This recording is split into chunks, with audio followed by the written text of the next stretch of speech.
Guys, thanks for being here. Another live stream Sunday special with Andy B. Andy, thank you for being here. No problem, my friend. We also have the boss lady, the face behind the voice. That rolled off the tongue well. Yeah. Gonna keep us in check tonight. And we also have the family dog in here with us as well. But okay, I wonder if all right, guys. So anyhow, welcome for being here again, Andy. We have the boss lady here. Yeah. Go ahead, Andy. Nope, just gonna keep us in line tonight. Yes. Gotta behave. Hopefully. But we do have a lot coming up today. So go ahead and give the video a like, subscribe to the channel, make sure your notifications are turned on so you guys can be here. Again, we're here pretty much every Sunday, which brings me to my next point. I talk about next Sunday. We may or may not be here. But nonetheless, every Sunday, 6 o'clock with Andy. Today, my wife is here joining us, just keeping me company. We also have the family dog here. It's just crazy. I got a list here. All right, some other things we're going to be doing today. We're going to find out who won last week's tattoo challenge. The results are in. You guys voted, and we'll let you guys know who the top 3 were, and then obviously who won. We're also going to be releasing the new design. So the new tattoo challenge will be coming out today. So it's a totally different design, a different link. It's also in the description if you guys want to go check it out right now before we even talk about it. Link in the description to that new stencil or piece. You can stencil it, whatever. And then finally, we're going to be checking out the new stitch tattoos that were sent in this week. Again, we run these tattoo challenges for 2 weeks. And in each week, you guys vote in the comments who you think was the best one for whatever reason. And when the next week, we deem them the winners for the week. They're awarded 10 gold Leblooms. And the points don't matter because it's all fake. All right. And that's about it, guys. That is about it. Okay. But again, once we're done looking at the tattoo challenge pieces, then we will go over and take the tattoos that were sent in for review for the evening. Okay. So if you want to be guaranteed a review on this channel, on this live stream, you need to join in on the tattoo challenge, submit your challenge, and we'll take a look at those. Andy, do we want to go over the challenge now, or do you want to jump into the stitches? Well, do you want to show your challenge off? Because we usually show it a couple of times through the night. So if you want to put your piece up, okay, put the piece up now, run through it, then we'll go into bits. Sounds good. All right, guys. So again, in the description, there's going to be a link. You're going to click on the link. It's going to bring you to this image right here. This is, why is it not letting me move it around? Okay. Well, anyhow, you are missing the bottom portion of it. It's just the end of the blade. But nonetheless, that is the piece, guys. Down in the description below, you will find a link to that. Sorry, I'm trying to do something over here real quick. Bam. Okay. Nonetheless, that's the deal, guys. This is the piece for the week. We're going to run this for 2 weeks. Again, link in the description. Also, when you finish tattooing this, there's also an email in the description as well. It's tattoomesomething@gmail.com. That's where you guys want to submit these when they're done, okay? And you can do anything you want with them, color, black and gray, whatever your heart desires, okay?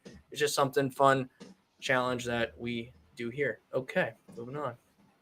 Okay, real quick, I want to talk about the thumbnail, guys, the choice that we went with. Again, this is just another demonstration of do stuff on paper first. If you're learning how to do something, don't use skin to do that. You're already learning how to tattoo. You're already learning all these techniques. And so if you're not comfortable drawing something, surely don't rush stuff. Don't rush stuff because then you get something like this.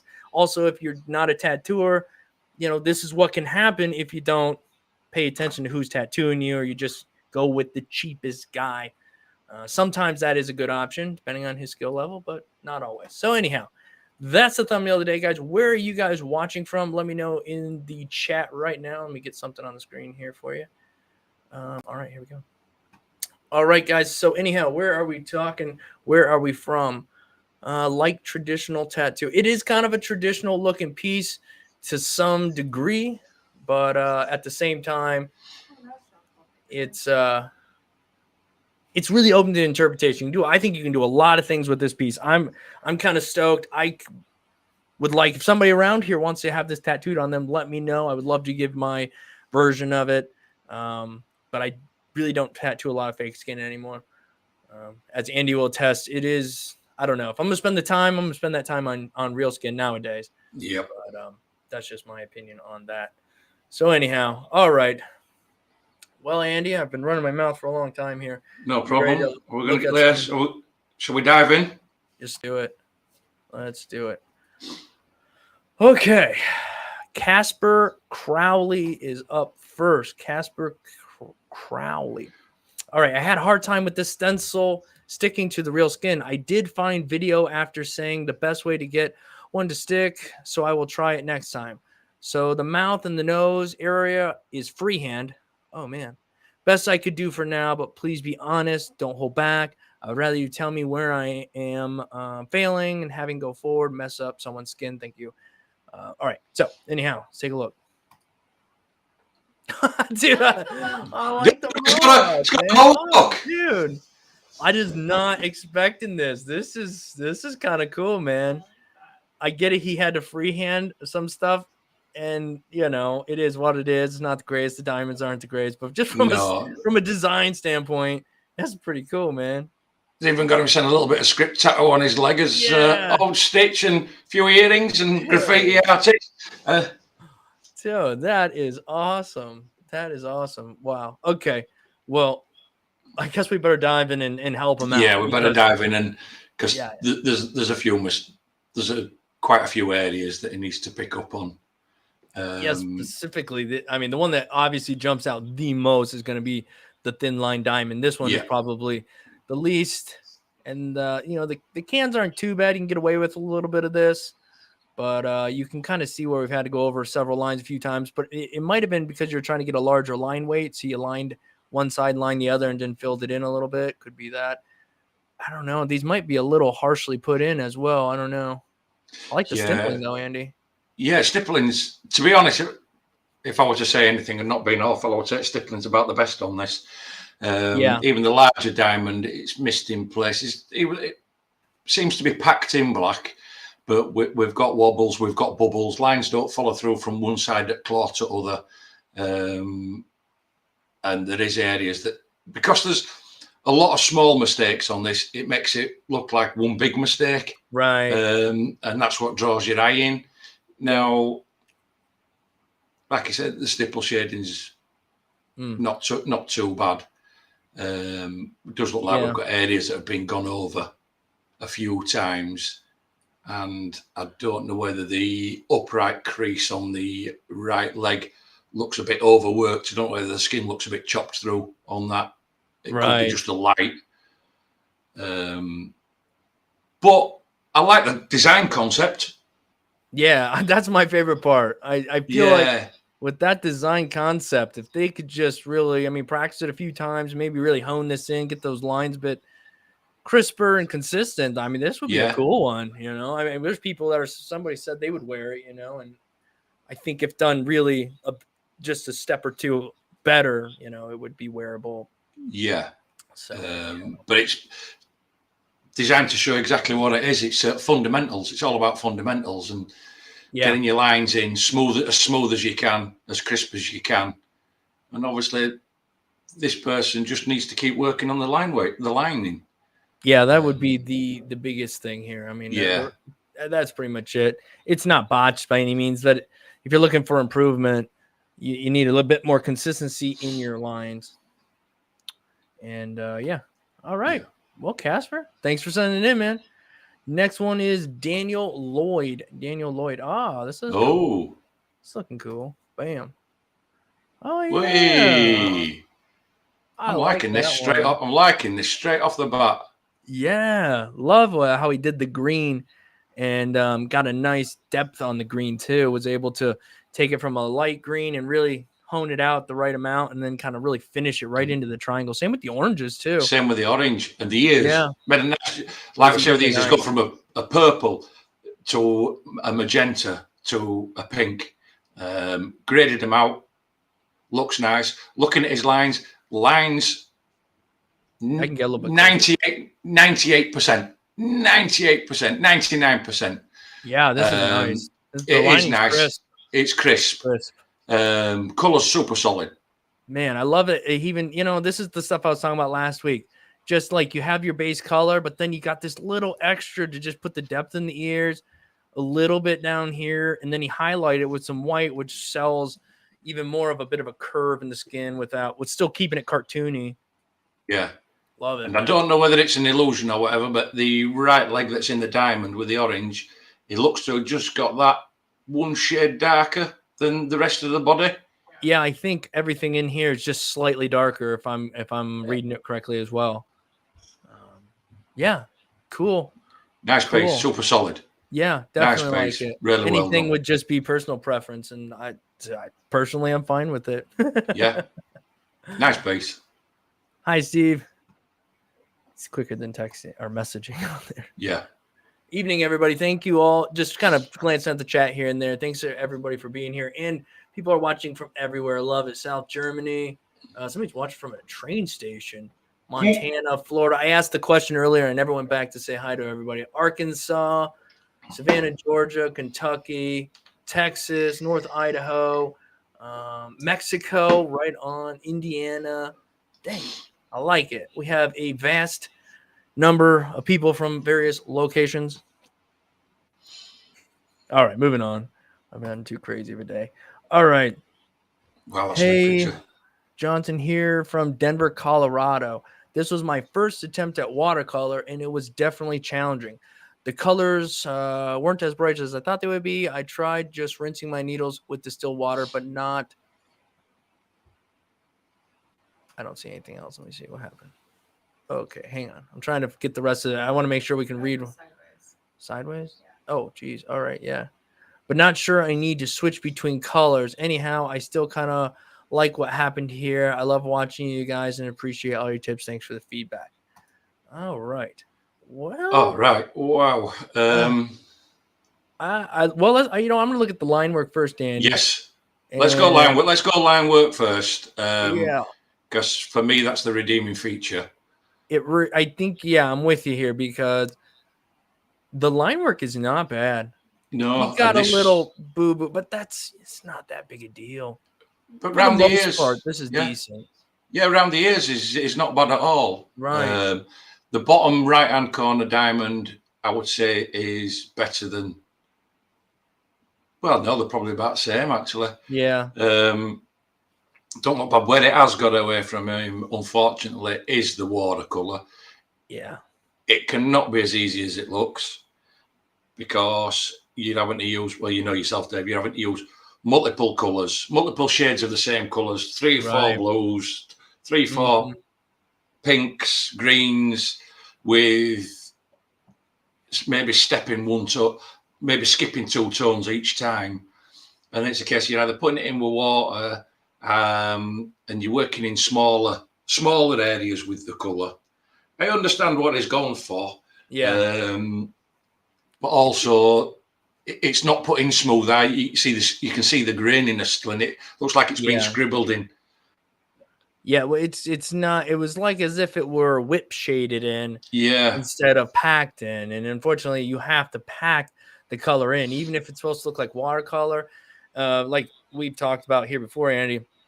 Excuse me. There are plenty of different ways to make a watercolor. You can have a color and dilute it down with some water, and it'll, when it heals and whatnot, it'll be a bit transparent. But at the same time, even when you're doing that, you got to add darker colors. You got to add lighter colors. You got to give the effect. And if you're not watering it down at all, then you got to use lighter tones to darker tones to, really give that feel of this is saturated here and it's translucent a bit out here. And another obvious giveaway of any kind is that you lined around the area that you wanted to. And you can do that, but that means you're going to have to make it dark there and light. You have to make it 3-dimensional then at that point or what have you. So it's just going to go back to the drawing board on watercolor and really figure out how to make it look like watercolor on paper, even if it's with markers or color pencils or crayons. Figuring out how to do it on paper, you then just translate it to the skin if you know how to put ink into the skin. So balance there. Yeah. And you know yourself that you're doing watercolor as well. You've got to be super loose, super loose while you're doing it.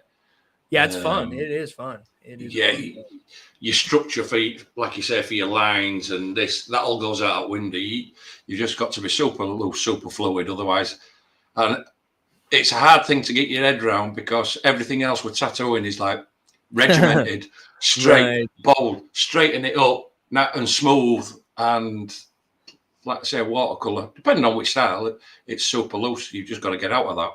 Absolutely. So, but lining, man, the lining was not bad. It's not bad at all.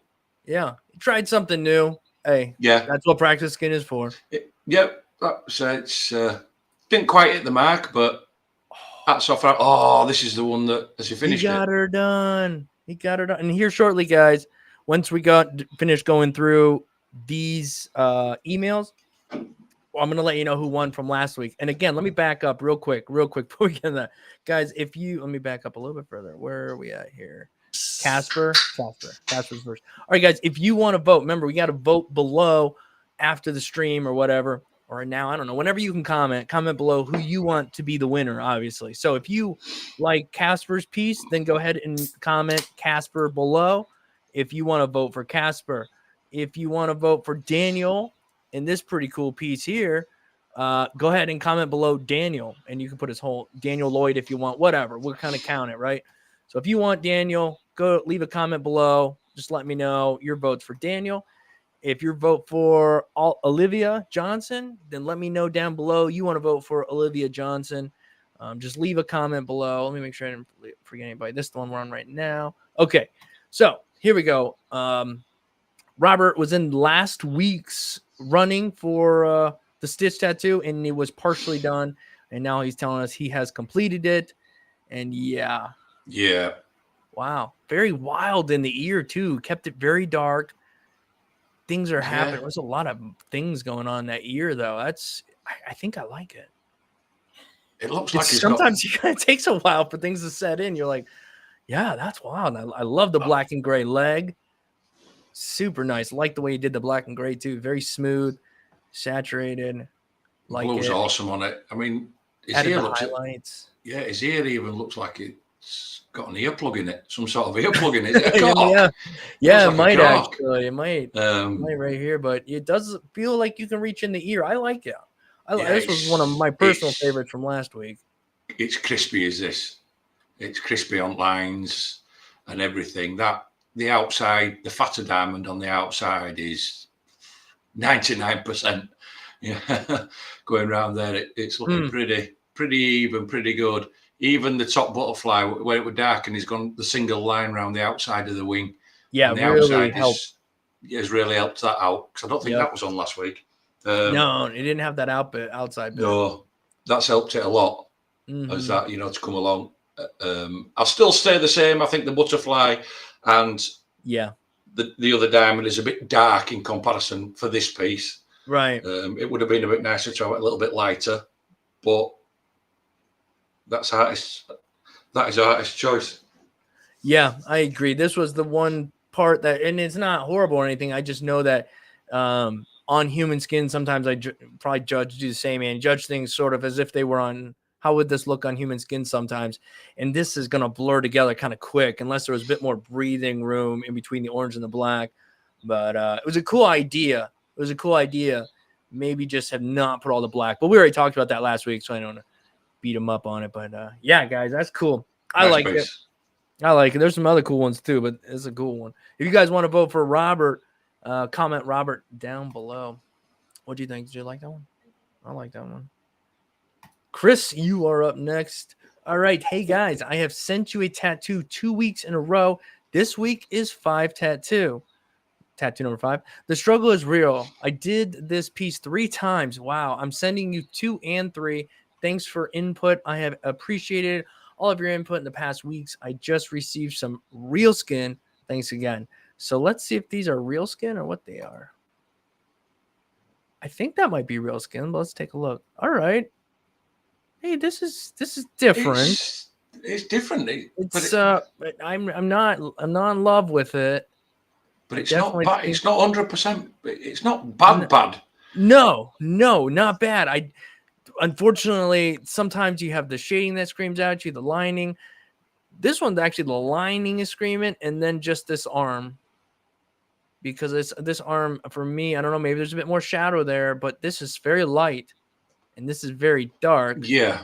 That's kind of throwing me off a little bit because I love the nose and the ears. I like these for the most part.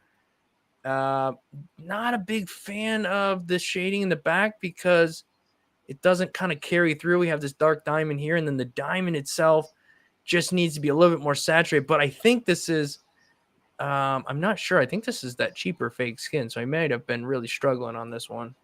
Yes. But anyhow, Andy, I'll let you talk. Sorry, man. No, it's like, it's not bad. But see, for me, the diamond on the left is oversaturated.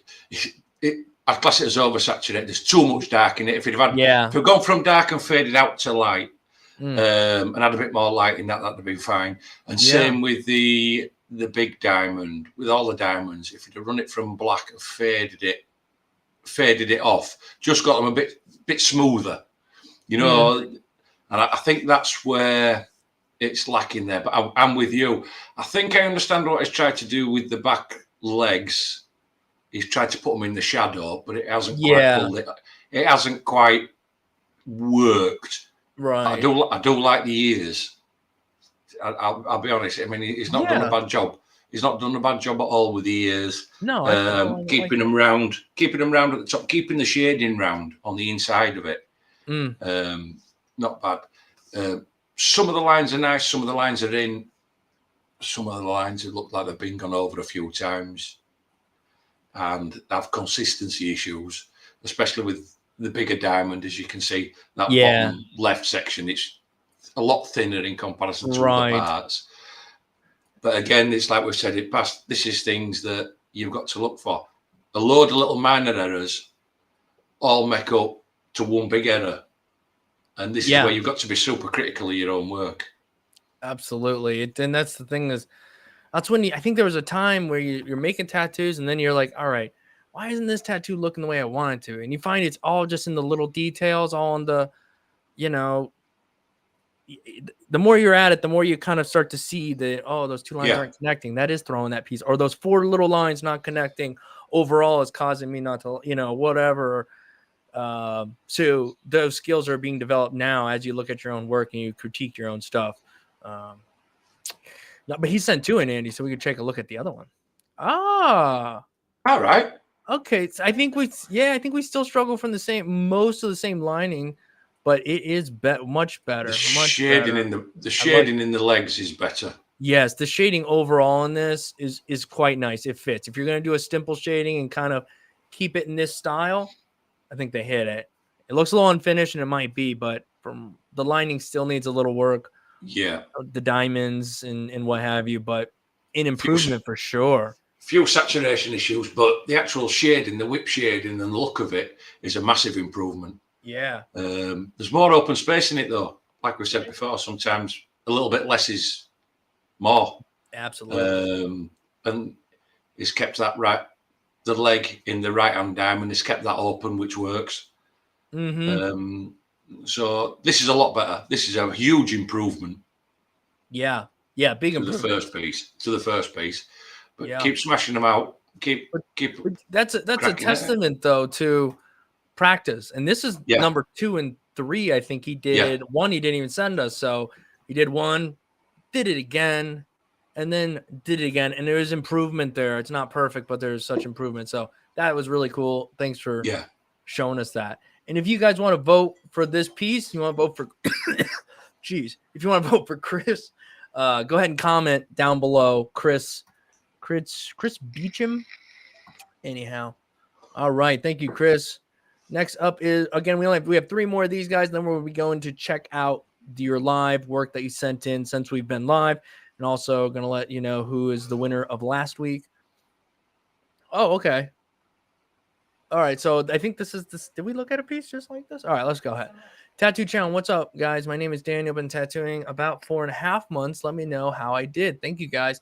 A lot of help from all videos I have watched trying to get better. Yeah, I've seen this one. Isn't this the one we looked at first? This is the one. As he resent it, did he not think it had got through? So as it resent maybe not, but we could see this photo a little bit better. Actually, it's brighter. It's a lot brighter. It is brighter. But it still looks the same. It still looks does. fairly bulletproof. Yeah, that one's a good one. I don't think you Yeah. gotta. I like it. And yeah, it pops. It The pops. boss likes it. Saturation. There you go. Next tattoo for boss. There you go, Dave. Yeah, I like it. All right. Okay. Hi, Dave and Andy. Anthony here. So I've been tattooing for almost a year. When I have time, I've been with you, Dave, since the beginning. Awesome. And learned a lot from you and appreciate you. So this piece was fun, and I look forward to doing more. After I finished, I realized I may have did a little too much and not allow the piece to breathe as much as I could have, but I definitely see my improvements and can't wait to do the next one. That's awesome. Like you already know that. Oh, wow. That is wild. That's wild. See, where do we start here? I tell you what, we're like dropping an acid tab and then watching looking at that. You'd be tripping out for weeks, wouldn't you? All right. You know, I the lining is nice and thick. You know, I think this is for some reason if someone consistent. Yeah, it's consistent. And if anybody does anything bad on a diamond, it's always this poor diamond over here and this line right here. It's just slightly, but other than that, I think we're looking pretty good here. I don't know. I quite like the mottled effect he's got inside the ears. You know, dotted it, and it's like I actually quite like it. I wonder if they were trying to do one of those glitter tattoos. Could be. I think hard to do on fake skin. Yeah, I think the failing on this one is the blue of actual stitch. There's no separation. There's a lot of it, and there's either no dark. It all seems to be like a mid-tone, even though there is different colours. They all seem to be sat in a mid-tone range. Yeah. There's no dark and there's no light, and I think that's where it draws you in. I mean, the back looks a bit stained glassified for me. Does the inside of the? I think that like you said, we have. You know, the base color, and then the dark is almost just like boom, boom right there. And I'm cool with a dominant and a very bold sort of shadow marks and whatnot. I think it's cool, but we need a little bit here. We need a little bit of even just a little tiniest bit of whip out, something like this. Even this is better. Same down here, wherever we have like a dark shadow or we're trying to portray that, it's just very like boom right there. And in some ways it works on sometimes, but here it's just not coming across. Like Andy was saying, and again, the blue in the head, same as the blue in the ears, and the background. So this looks like they may have chewed this up a little bit here. Yeah, is it or is it just gloss? Is it left something on it? Could be a little bit chewed up. Yeah, it's possible. I don't know, but couple of claws is missed mark on. If you look at the left hand claws, they're not as sharp as what they could be. Right. But hey, I mean. Again, it's not awful. It's not the lining's not bad at all. The consistency around the big diamond for the fatter line is 98%. There's a couple of little places. Yeah. But them ears are getting me. Inside of them ears are getting me. I'm tripping. I'm just like, hey. Yeah, but they said that they noticed it might be busy. They noticed they're not perfect, but they liked the challenge and I think it pushed them. It may have like done something different here, but like, wow, okay, I kind of like this.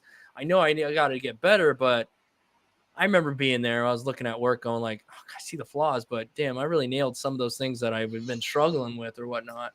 So overall, I'm glad that the challenge worked out, and I hope you get in on the next one too. It's a whole different thing. Yeah, it's not bad at all.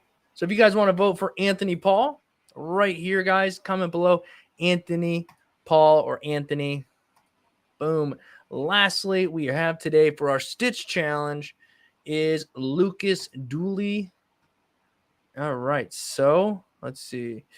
Bam. Oh, wait, I got to read. It doesn't say anything. Okay. Love what you guys are doing. I found your channel some time ago and decided to start. I have wanted to tattoo for a long time. Now that I'm out of the service, I can begin this journey. My machines arrived this week. Your tattoo machine was my first. It's on the cheap skin, unfortunately, and did not have any baby oil. Appreciate you. Use your tracing method to transfer onto stencil. Keep up the awesome work. So this is like your first piece on fake skin, if I understand this correctly. Well, that's crazy. Okay.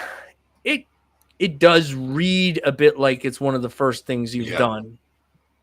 But I could see how you could look at this and go, wow, that's kind of cool. For my first go at it, I made something that looks like Stitch and whatnot.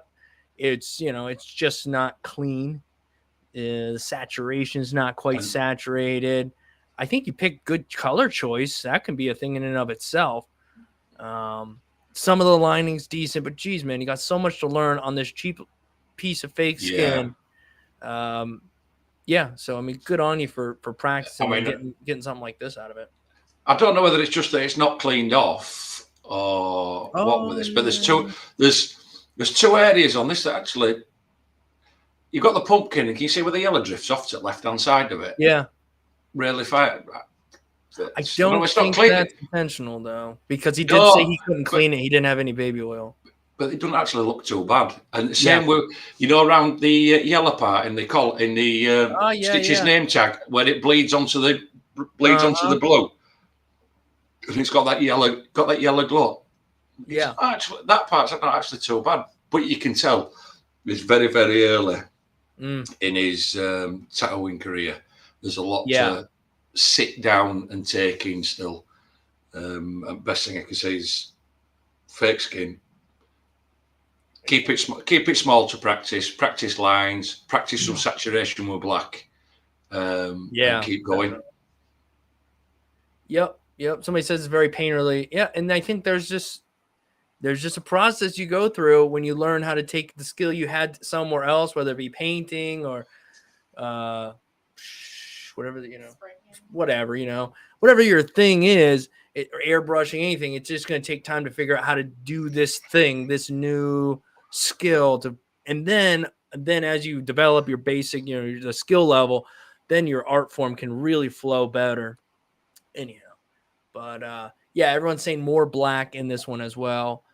Definitely gives you a bit more depth as well. But hey man, not bad for like your first fake skin piece, just getting your stuff in, but don't be in a hurry. You want it to look perfect on fake skin before you move on from that. If I was creating some sort of a process for people to help guarantee that they're going to have the best results possible on human skin, is to get to the point where the work you're doing on fake skin looks like fantastic. Like you're really like, this is fucking nice. And if you're unsure, send it in. We'll let you know. So anyhow, let me drop this screen down so I can get a new screen pulled up. All right, guys, at this point, we are going to we're going to take a look at the work you sent in today. Since we've been live, email is going at the bottom of the screen. That is where you're going to send your work to. Well, just give me a moment to do a couple things here, and I'll get that pulled up here. Also, guys, we're going to be letting you know who won the last week. We'll get that right now. Oh, thank you. Sorry, guys. 1 second. The bosses you didn't keep it right track. She thought I was doing it wrong again. Get it done, Dave. All right, it is loading that. Okay, guys, and for the winner for last week, the top three were Robert, Chris, and Lee. And the one who had the most votes coming in, it was a close one, but it was Lee for the win. And a lot of people said they voted mainly for Lee because he put that tattoo on human skin and it looked good. The lines were crisp. The color was saturated. Overall, that's why they chose Lee. Again, there were some great ones in there. I actually thought all three of those top ones were some of the best. If it was up to me just for pure tattoos alone, like what they looked like, I really liked Chris.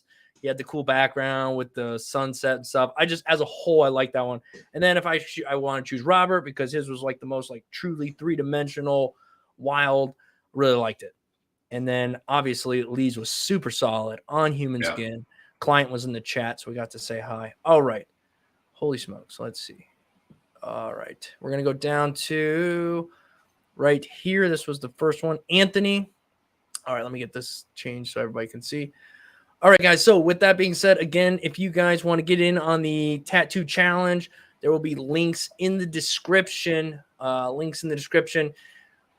To a image. You guys can go ahead and download that image, put it on fake skin, real skin, whatever you want to do.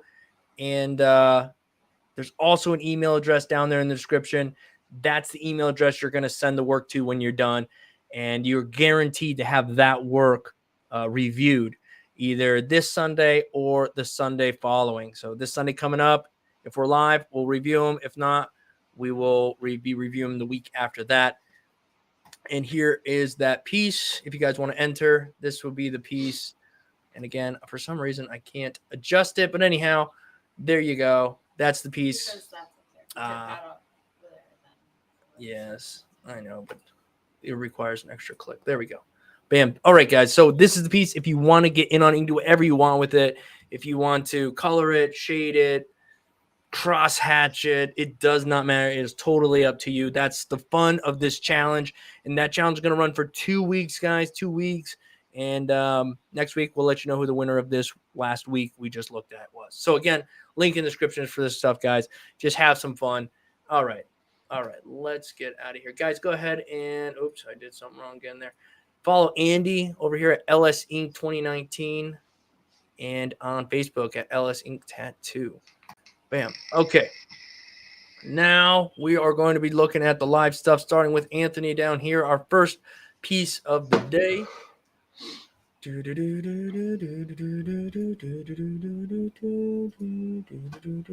All right. These are my first tattoos on fake skin. I'm not the greatest at practicing on fake skin. It's clearly much different than the real deal. Both are done on my leg. Okay. They're not the same as real skin, huh? Okay. All right. Let's take a look at the other one real quick. Okay. Yeah. All right. Well, in my opinion, just taking a look at this one right here, it is cool. I like that it's small. That somebody's been listening would say, if you're going to tattoo something on yourself, you're going to take the leap onto your own skin, go small because you fix stuff. It's easier to hide, all that jazz if it doesn't go the way you plan it. This is not bad. The lines are all right. We're already zoomed in pretty far from when he sent it to me. The only thing I have a question is saturation here in the center of the stomach. Maybe they were trying to do a little like darker on the outside, leave some little bit of a skin break in the middle. Maybe, I don't know. But overall, it's a cool little tattoo. You'll remember it. And what do you think of this one, Andy? I kind of like it a little bit. It's bold, and it's been kept bold. And like I say, it's got bold outlines, which is a wise move. You get to sculpt them in. A couple of little areas on outline, especially at the bottom left-hand corner at chin. You can see round the eyes where it's gone on the finer lines round the eyes. Yeah. There is some problems, saturation problems, wobble problems. If we'd have done them and sculpted the lines in like he has done round the face, he could have got away with having a fatter line around the eyes. I think it would have been better. Just them thinner lines draw straight into them eyes. And yeah, I think he missed the mark on the nautical stars in the middle of the eyes. They're not very good at them. They're lost. Right. You know, between the blacks and the reds and then the red on the outside, they're lost and they're not quite crispy enough for me. Yeah, I agree, Andy. I think the eyes is where the ball's dropped on this one, unfortunately, because I really like the bold lines around the outside. Anthony, is this Anthony? Yeah, Anthony. He's on here. Yeah, he lost the stencil, unfortunately. Yeah, if you lose the stencil, what I've come to realize, if it's something serious, like let's say nautical stars inside the eyes, tattooed on your skin, what I would probably do is print the stencil again, make the stencil again, and just take my time. It's on you. You're in no rush. Shouldn't be anyhow. And just lay it back on there, lay it back on until you line it all back up again and run your stencil. It's, you did a decent job if that's pure freehand, but why do that to yourself? Take the time, lay the stencil back on a big piece. Sometimes I'll doodle it back in, but if I really need the details on an eye of some kind or anything like that, just take the time, redo it, lay the stencil again until you line everything back up. But nonetheless, I'll move on with that one. But I thought the hat in the end looked pretty good. This thick, bold line around the outside is nice. Some of these little lines are decent, but yeah, the eyes really are the ones that unfortunately lose it there a little bit. But you're onto it, man. You're not doing anything. You're heading in the right direction, I would say. I mean, all right. So next up is Torrance Reed. Torrance Reed. This is the newest all black tattoo. Homage to 1-piece 7-round shaders all the way through. Been tattooing on and off for a little less than a year. Just walking this tattoo journey. Just walking this tattoo. Okay. Oh, I got you. Taking your time. I got you. All right. Yeah, not bad. Pretty crisp. Pretty, I see like crisp. The C here is kind of getting it's not quite purely round. We got a little bit of a cut across. There's some little spots here and there, Andy. There's a few little spots, but it's little bits. It's niggly little bits. Yeah. But overall, in general, it's not. But it looks like it's got the second skin covered in over it while it's taking the photo. Right. So it's a little bit hard to get full depth on the saturation of the black that's in there. Yeah, the A kind of gives a little way that it could be a little bit more saturated, but overall, I mean, you'll know when it heals. Sometimes they heal up good. Sometimes you'll really see. And I've noticed sometimes photos will look one way and be another, so it's always hard to really tell you for sure. But not too bad. No. Nice thick round shaders. Yeah, I can see where you kind of shape that one back out. But from here, you're not going to go, hey, what's wrong with that C? It's only when you really get up on that, you really give a damn. And I'm sure the person who's walking around with this doesn't have people eyeballing the heck out of the letters. Yeah. So, all right. Is that the only one? All right, Torrance. Yeah, he's only got the one in. Yeah. Thanks for sending that in, Torrance. Let's see. Jeremy Dennis. Hey, Dave, I've been sending in my portrait practices for a couple months. Here's my latest, 6 months in. We have been seeing your portraits, Jeremy. An improvement, yes. Still lacking lineage or any sort of solid, but that could always be added after the fact. Like, I think you got your blacks in the right spot. Yeah. I mean, this has got a style of its own as well. It's got like how can you put it? Like a slight out of focus black and white photo. And I'll be honest with you, I don't quite mind, even though it's like that. I actually think when you zoom away from it and it's a little bit away from you, the effect of it, the effect of this one looks better when you stand back and look at it than getting right on top of it. I agree. I do think just here down from the lips down this side of the chin there has just got away. It looks a little bit, especially just up near the lip line, it just looks a bit funky. And the bottom of the chin looks very, for a woman's chin, looks very square, straight across this part here. Yeah. When you zoom out. But it's quite soft. I still do. I personally think that if this were on human skin, and maybe it is just this part where the lip and the cheek feel disconnected from each other, or whatever, the chin line versus here. But unless it's truly meant to look kind of wispy and heal that way and everybody's happy.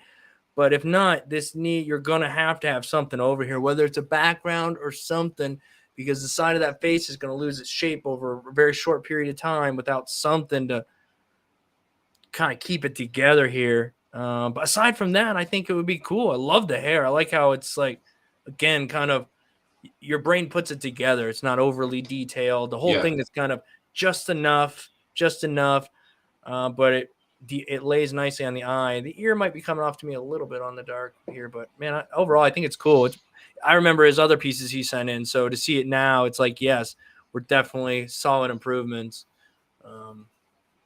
Cool, man. Cool. Jeremy. Next up is Tyler. Hey guys, don't be afraid to give the stream a like. It won't bite, I promise. So do me a favor, give the stream like 40 likes. Not bad, guys. We're doing all right. We have no goal today. Tyler, you are up next. Tyler, oh, dang it. Pin the star button. I don't have any recent work on actual skin, so I sent you a recent piece I did on practice skin of John Wayne. Let me know what you think. Oh, dang. All right. From a distance, it looks pretty good. Can we? Oh, okay. Yeah. Joe, I think that the face feels, and I could be wrong. The more I'm looking at, the more I'm soaking up more of what I'm looking at. Feels a little one-noted. Feel like there's could have just a touch here, a bit more depth, because maybe in like the shadowy parts, whatnot, because all the little shades in the face kind of feel like they're all the same tone of gray wash. And then we do get a little bit of darker here, but you could have saw a little bit more depth. But I think it's stylized and it looks pretty cool. Yeah, it's shading could have been a bit smooth. It's very grainy unless it's intentionally left like that. But and with you, the creases and everything in his face, I know it's supposed to look older, but could have not been as harsh. Right. You know, it's the very regimented, you know, around here where it could have just been a bit softened. And I don't know, I'm just, whether it's reference, you see, you can't tell because you don't know what reference picture is gone. That's it, man. Sometimes you don't know. I'm just lost on the eyebrows. But what I do like about it, where it's given some thought, is just above the eyebrows, just above the eye, because it's a big brimmed hat, is actually thought to give in where it casts that shadow onto the forehead. He's actually tried and that. I just think some of the facial features could have been smoothed out a little. That's to make them. How can you put it? To make them less illustrative and more portrait. Yeah, and somebody had said, I think Danik said in the chat too, like the bottom from the neck down here looks a bit more refined, a bit more depth. You know, I mean, I'm paraphrasing what he said, but kind of put my own 2 cents in.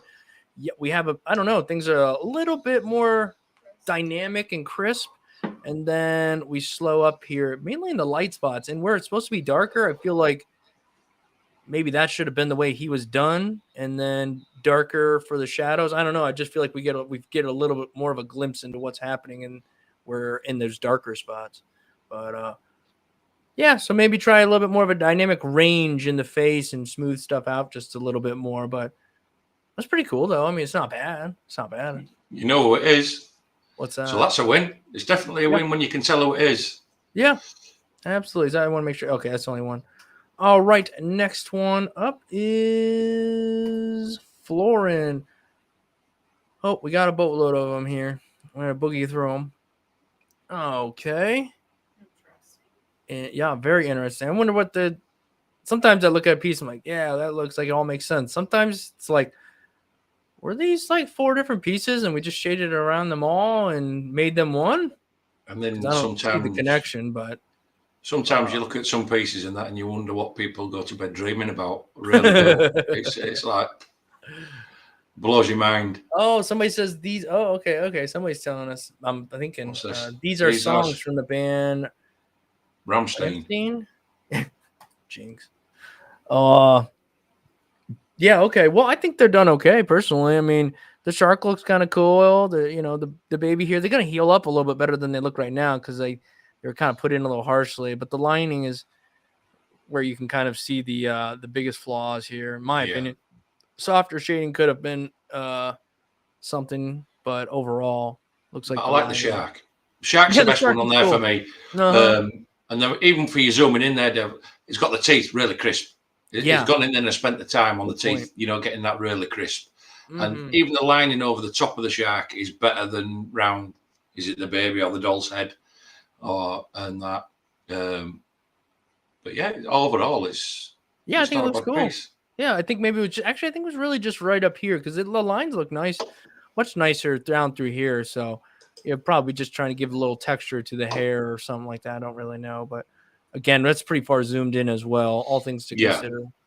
But yeah, cool. Let's check out what else you got. I forgot I got to boogie through these. You sent in a lot. Well, from here, I hate Roman numerals. So just applaud you for just tattooing Roman numerals because I hate Roman numerals. Don't know why. I'd stress over those more than like a Mona Lisa. I guess. What do we got here? Yeah, that looks pretty crisp though. Crispy, clean. Yeah. It's in there. Yep. Consistent. Very nice. just a I bit don't know. I dark in think that's places. yeah, and it was just I don't know. Try using a bug pin. Are you using a bug pin needles? Try Yeah. getting yourself some number 10 needles because or slowing your machine. I don't know something, but that's a hard hit you got in Yeah, here. It's looking well worked in places. Yeah, Dark and well worked in places. Unfortunately, this might be a bit it might sore heal out healing. nice though. Yeah, it just might be a bit sore healing. Yeah. But yeah, actually quite cool. Yeah, this one's not bad. I like it. Yep, little banger there. That's a good way to avoid a knee, but these are all over the place, and I don't know if that's intentional or maybe the sensor was placed and standing up, and then when they move, it shapes out. I don't know. Not really sure, but there's definitely different things going on here. Not really sure. Not really sure. Geez, the thing's spazzing on me here. We'll jump to the next one, so I'm not really sure what I was looking at there. All right, we got an elephant on the foot. The line's not bad. Feet aren't the supposed to be easiest. a bit of a geometric type elephant going on. Yeah, it's not generally not too bad. Not bad there. Not bad. Yeah. Got an AK. Guns and Roses. So I think it's the black and gray looks better here as far as it's a bit softer, not quite as red and whatnot. And it seems like this was done pretty decently. Not bad. I feel like again, I'm just a sucker for a real actual black. So just a little bit of black could have pushed some of these around, but overall, I think a little bit of white in this one actually. Oh, that's a good point too. So either way, we need more contrast then. Yeah, just a little bit of white. Yeah, especially like it's got a light patch on side that magazine there. It's like a little light stripe, but a little bit of white in there as well. But it just brought it out that bit further with the blacks. A couple of little white. Same with rose. A couple of little white highlights. Even if it's instead of just shading it or whatever, just dotting the white in. You know, to give a different effect. I think it may help this piece along, especially with it being on somebody's skin as well. The white would have shown on that skin, you know, and popped it. Absolutely. Okay, the rope. Let's take a look. Got some rope here. Looks all right to me. We got some pretty harshly.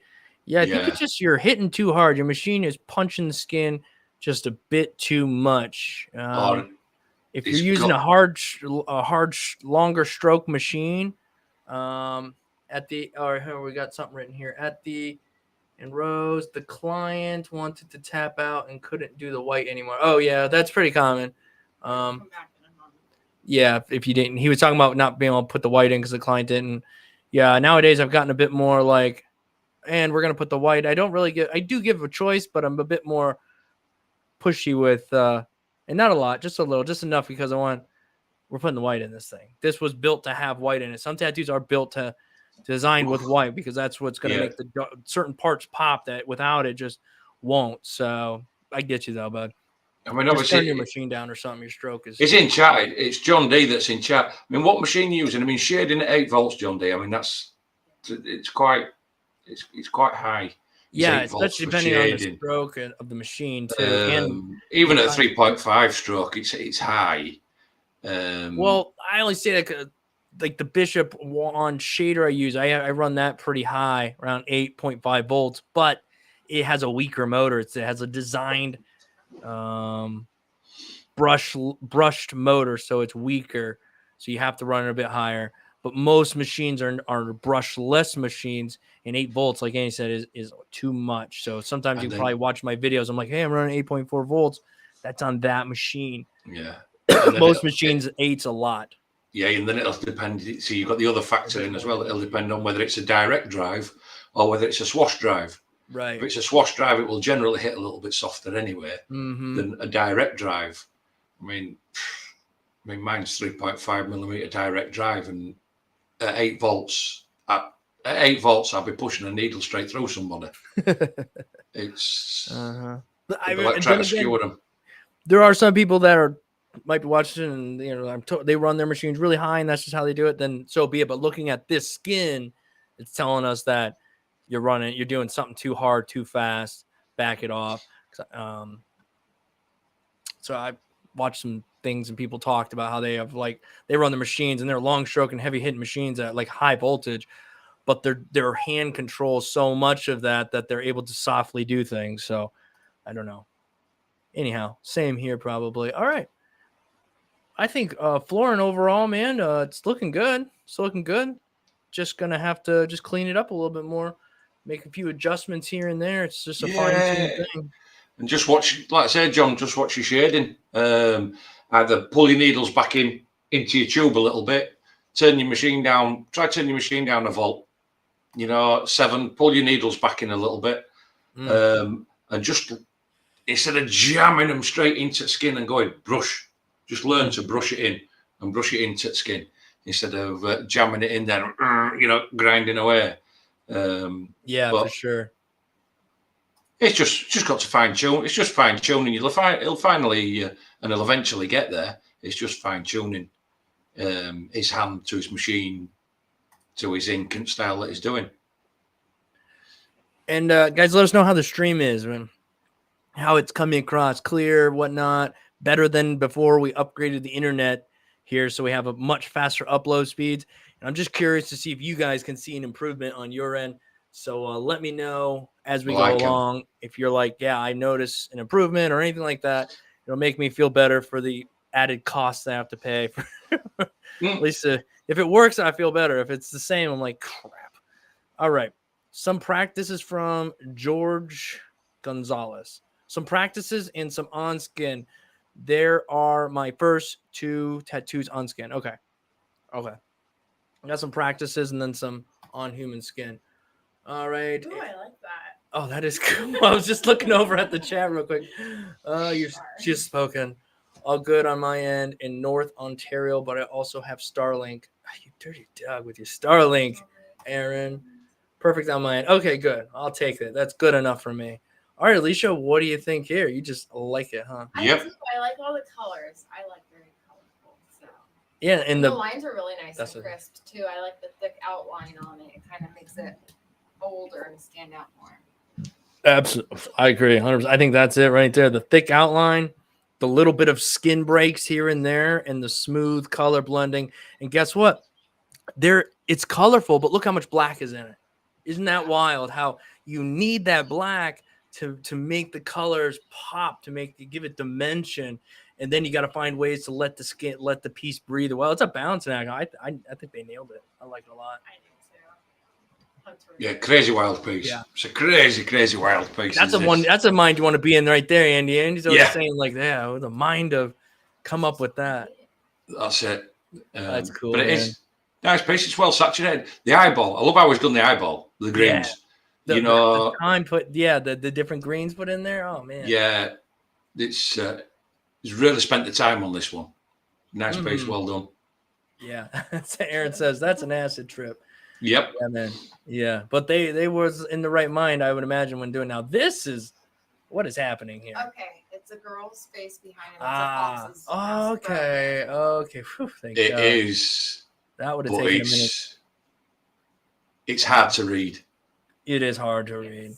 We're carrying on the acid strip here, but there's not enough separation between the pieces. I like the lines though, Andy. I think the lines are. I mean, the lines are good. Once we move past, I think the lines are decent. Where they're thicker, they're better. But looking past everything else, when I look past and I look at the girl's face, just how he's done the top of the lip and how he's done the hair. I like how he's done it. He's got that softy, now he's got over the eyebrow. And I do like how he's done this, and I've got nothing against what he's tattooed, how he's tattooed it, and how his lines are. I think it's just how it's been. It's just a busy design. Yeah, I agree. There's a lot going on in here, and your eye doesn't know where to rest. It's trying to find like where's center, where's start here, and work our way out. Is it? But we don't know. We see that. Yeah, it's just the eye doesn't know where to go, and that's in and of itself is a skill designing stuff or putting pieces together to try to make something. But anyhow, that's from a design standpoint. Other than that, I think it was pretty nice. Oh, I love the depth in this. Yeah. Oh, dude, I like this the way is this nice. guy tattoos. This girl, whoever it is. Gonzalez, I love your style, man. Yeah. or what you the choose. eyeball again. Yeah. And it's like coming out of the fake skin, but at the same time, it has a very cartoony feel while doing it, which is, again, just fun. Very fun. Yeah. Sweet. Okay. So then again, you guys saw how fantastic those pieces were on fake skin, and then he's gone to real skin. And I think it, real quick, not before I can get any further, I think it looks good. But you see, he didn't try to do a million crazy things. Took all this skill and then went, you know what, I'm going to start with something that I feel confident, I can line, I can put some simple in there, and then he's just going to develop from there. Actually, this is as far in as I can go. I think it looks nice, Andy. We have a little bit of a thicker bits back here. Hopefully that's by design, but it's a nice piece. It looks well executed. It's easy enough to read. Straight, simple. Somebody's take on what looks to be a seahorse. Just stylized. And it's not gone crazy. It's not gone crazy with it. And yeah, nice piece. Very cool, man. Let's take a look. And now you took some of that skill and you used the color, the thick, bold lines. Yeah. I wish the inside lines, and I'm not sure what I'm looking at exactly. I mean, maybe somebody knows more about imagery, but from I have no idea standpoint, I wish that these lines on the inside, I can zoom in, were a bit thicker, just a little bit. And maybe they're not supposed to be. I don't know, but it would have helped this sort of like animated look if it had a little bit more line weight. So do you know what this is, Andy? I don't know what it looks like. It looks like a lollipop with a pair of eyes. That looks like an ice cream. Maybe, but I feel like that looks like a switchblade, not a switchblade, one of them razors they're gonna shave your face with. The handle looks like. No, I think it's meant to like some sort of sweet lolly type thing. And it's done well. Had a bite out of it. Yeah, it's probably what it is. Just overthinking it, I imagine. Nice, dude. Thanks, George Gonzalez. Nice. Mason is up next. Mason, let's see. All right. Then Arthur one is still a work. We looked at these. We already looked at these. Oh, that's a new one. That's a new one. All right, but we looked at this one. Remember, we really liked this one. It was just a fun piece. And this one was really cool, This one was really cool. I really like this one. Had a real understanding of control in the Stimple game. And I like this one a lot too, actually. Yeah, this is cool.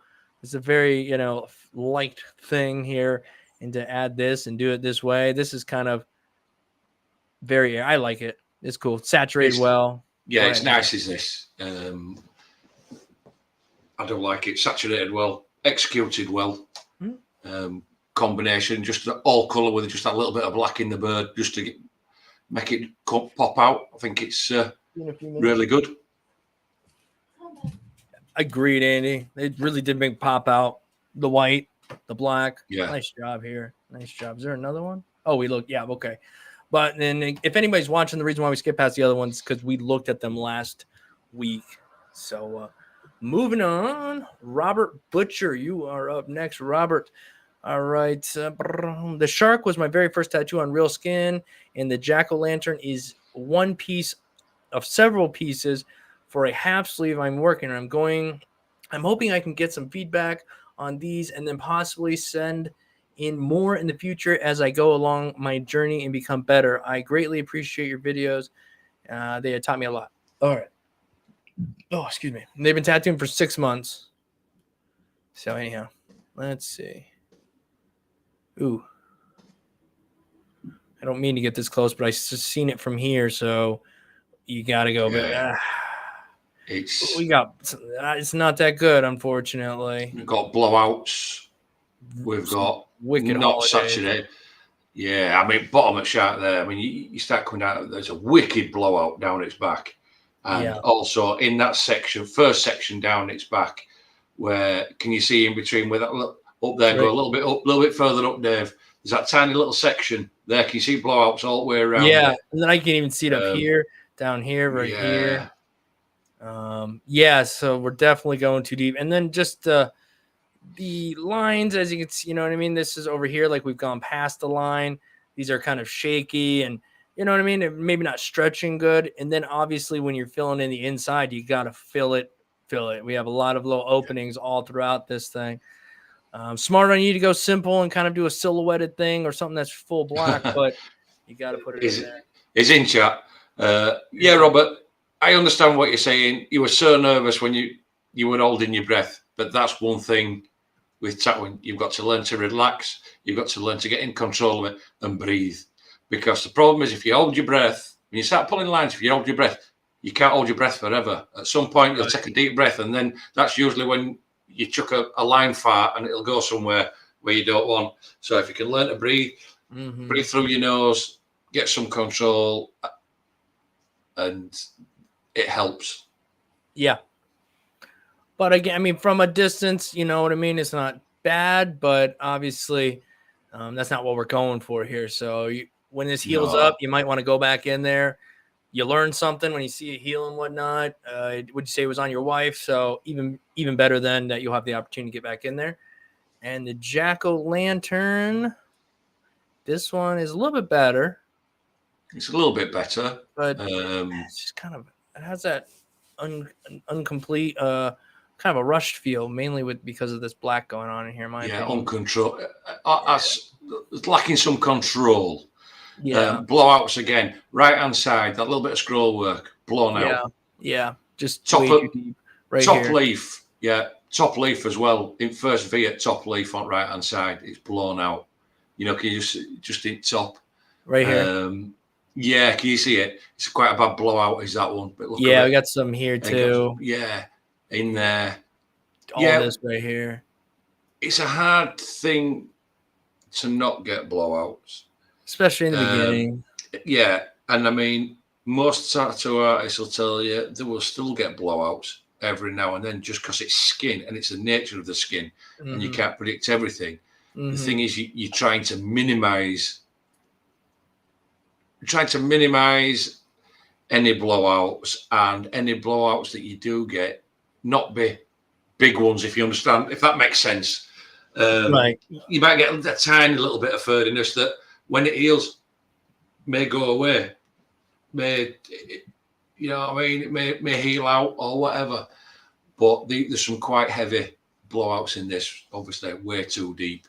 Yeah, and then on top of that, the lines, I'm not sure what's going on, but they're very, you know what I mean? I don't know if you kind of went over them a bunch of times in some spots, but maybe get a better stretch going on, or maybe you're punching them too hard. I'm not sure, but the lining's a little. What I do like is the choice of color. I like this yellow into like this reddish pink, and we do have like a folly look with some of the color choices here. But overall, the lining's what's hurting you, the shadings, and everything's kind of like in the beginning phase, and it all needs work, right? You can definitely retune this thing down the road, no problems, not left with anything horrendous or anything like that. But you might want to practice some of the lines and whatnot on some fake skin, practice your shading there. It's a tool, use it. You don't have to fix them. They don't cry, they don't complain. Definitely encourage you to use some fake skin when fine-tuning and trying to work on these fundamentals. Cool, man. But thank you for sending those in. Everybody who sends something in, I give you a bit of credit for doing so. It's not easy to put yourself out there like that. That's it. So understand that we're coming from a place of either helping you, just give me some information. If it's really, really bad, we'll let you know. Hey, my name's Dawson from Ontario. Been tattooing for a few months now. It's been good. Love your videos, and they're super helpful. All right. Right. Okay. Looks small. It is Looks small. simple. Yep. You know. It's doable. It's doable. Yeah, there's a couple of little things with lines. Most of them are fine. A couple of little shakes in, but it looks like it's done with a finer liner rather than fatter liner. Yes, it's fine. I'm sure nobody's going to really be. Now, this one's a bit blowout. And just the way the line, I mean, this was like you didn't get a stretch at all and coming through here and just in, out, or just kind of like twitching in the hand or something was happening throughout this, and the one that catches your eye the most, because there's just no shading right up to it, is this right here. So, I mean, luckily it's small, it's behind the ear, but still. And I'm not the biggest fan of I don't the know. It looks shading quite on big, this actually. either. Looks quite big to me, does that, for back at ear? Because it's back at ear, back at neck. Yeah, I guess it is a bit bigger. Probably. Yeah, back at ear, back at neck. Big. I don't know. Yeah, it is probably bigger than it needed to be. But I mean, maybe they want it that big. Who the hell? Say that I mean, it needed to be. But the tats are all my wife and me. Okay. Yeah. Oh, excuse me. Sorry, they were in the chat. I was just reading that off. Yeah, the lining on that one, and the shading's a little kind of just in there. Nothing really, just to be there. Not really supporting the tattoo. Plague Doctor. Yeah. Okay. As you can, it kind of looks like these lines. Is it healing still? It might still be healing, because some of this looks like it might be still kind of raised up, going through some healing process, maybe slightly. Yeah, I think you're punching these lines in too harshly. That's what it looks coming across to me looking at. The shading on this one is much better. From this one to this one, much better. Don't be afraid to get some pure black in the crevices, which I think you did a little bit, but don't be afraid of that. As long as you have equal skin breaks to solid black in pieces like this, it'll read well. Yeah, that's my 2 cents on it. Yeah, like I say, it's not too bad. Keeping them simple. All right. Keeping them simple. This is better, but this is ballsy, though. And I say that because, you have these. Oh, what happened? Knees. Yeah. Head, shoulders, knees, and toes. We got a knee here that's trying to be a toe. So that could be an issue. I was just going in to talk about this line here and this one here, where you can kind of see a bit of a difference compared to the lines next to it. I think the black is nicely saturated in here. And even in this hand, I think the black's nicely saturated. The hand looks probably my favorite of all of them. But it only takes a few lines on a piece like this where it's just lines. Everyone says, oh, it's just an easy one. Oh, it's just a little simple thing. But something like this isn't, because your lines are out on shore. And generally, if you're doing pin-up type like this, you've got to be super fluid with your lines, because the curve, I mean, it's just that left-hand shoulder where arm comes up like this. Just somewhat just looks funky. It looks like she's got a big shoulder. It looks like she's been carrying bricks for a while, on the shoulders. Just looks a bit chunky, on the shoulder. So stab you with the knee and throw you over her shoulder. Yeah. Good, but it's not bad. But no, it's not. It's not. There's just a few issues. Yeah, I mean, it's not bad. It's not great. It's a few issues that you've got to stand back and look at and think, that line's not good. That line's too fat or whatever. Needs to be smoother. Like we said with pin-ups, you've got to be super smooth, super fluid, especially with legs and arms, because generally with this style, it's just an outline. So you've got nothing else to judge other than the outline that you're putting down. You can't take your eye away from it. So if it's not 90, 95%, 98%, you're going to get roasted for it. Yeah, see, that's when little things add up. If it was just one, it's like you can kind of look past that. I mean, we all have one or two, but in a small piece like this, they're more noticeable, right? Because you have less space. But then they start adding up here, and you're like, okay, all right. It's a shame because you nailed the face. But, overall, there's an improvement. You can see the things that, like, all right, I got to tighten my lines up. I got to get more consistent with that. And then I'm sure you're on that end looking at your lines going like, yeah, but a lot of them were good. And that is something you can look at and go, I am improving. Absolutely. But don't let the little things go by. Focus on them. What can I do? What caused that problem? And how can I not make that mistake in the next one? We try. So cool, man. Cool. Next up is Tawny Grids. Here we go. Okay. All right.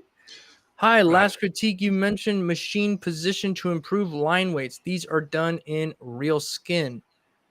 I did say that. Did it help or something? last critique you mentioned, position to improve line weights. Absolutely. The position your hand is, that the right angle when running larger lines and doing a good push and a good pull and not an angle makes all the difference. It took a long time for me to wrap my head around that. I'm just going to make a pit stop, Dave. Yeah, go ahead, One Moss. minute. All right, but right off the bat, let's see. This is as far as I can zoom in, and it's probably as far as I need to go in. The lines look pretty dang good from what I can see, because we have like nice dark shadows right up next to them, so it kind of makes that line go away in some places, which is totally cool. But the lines look good on it, pretty consistent. The line weight looks extremely consistent, and then the shading throughout here, I really like it. I like that we have a lot of dark, but we also have a lot of skin break. We have open skin, which allows the black to be black and the skin break to be skin break. Sounds obvious. And then a nice gradation in between. Nice black back here where you want the light to be. Yeah, man, overall, I like it.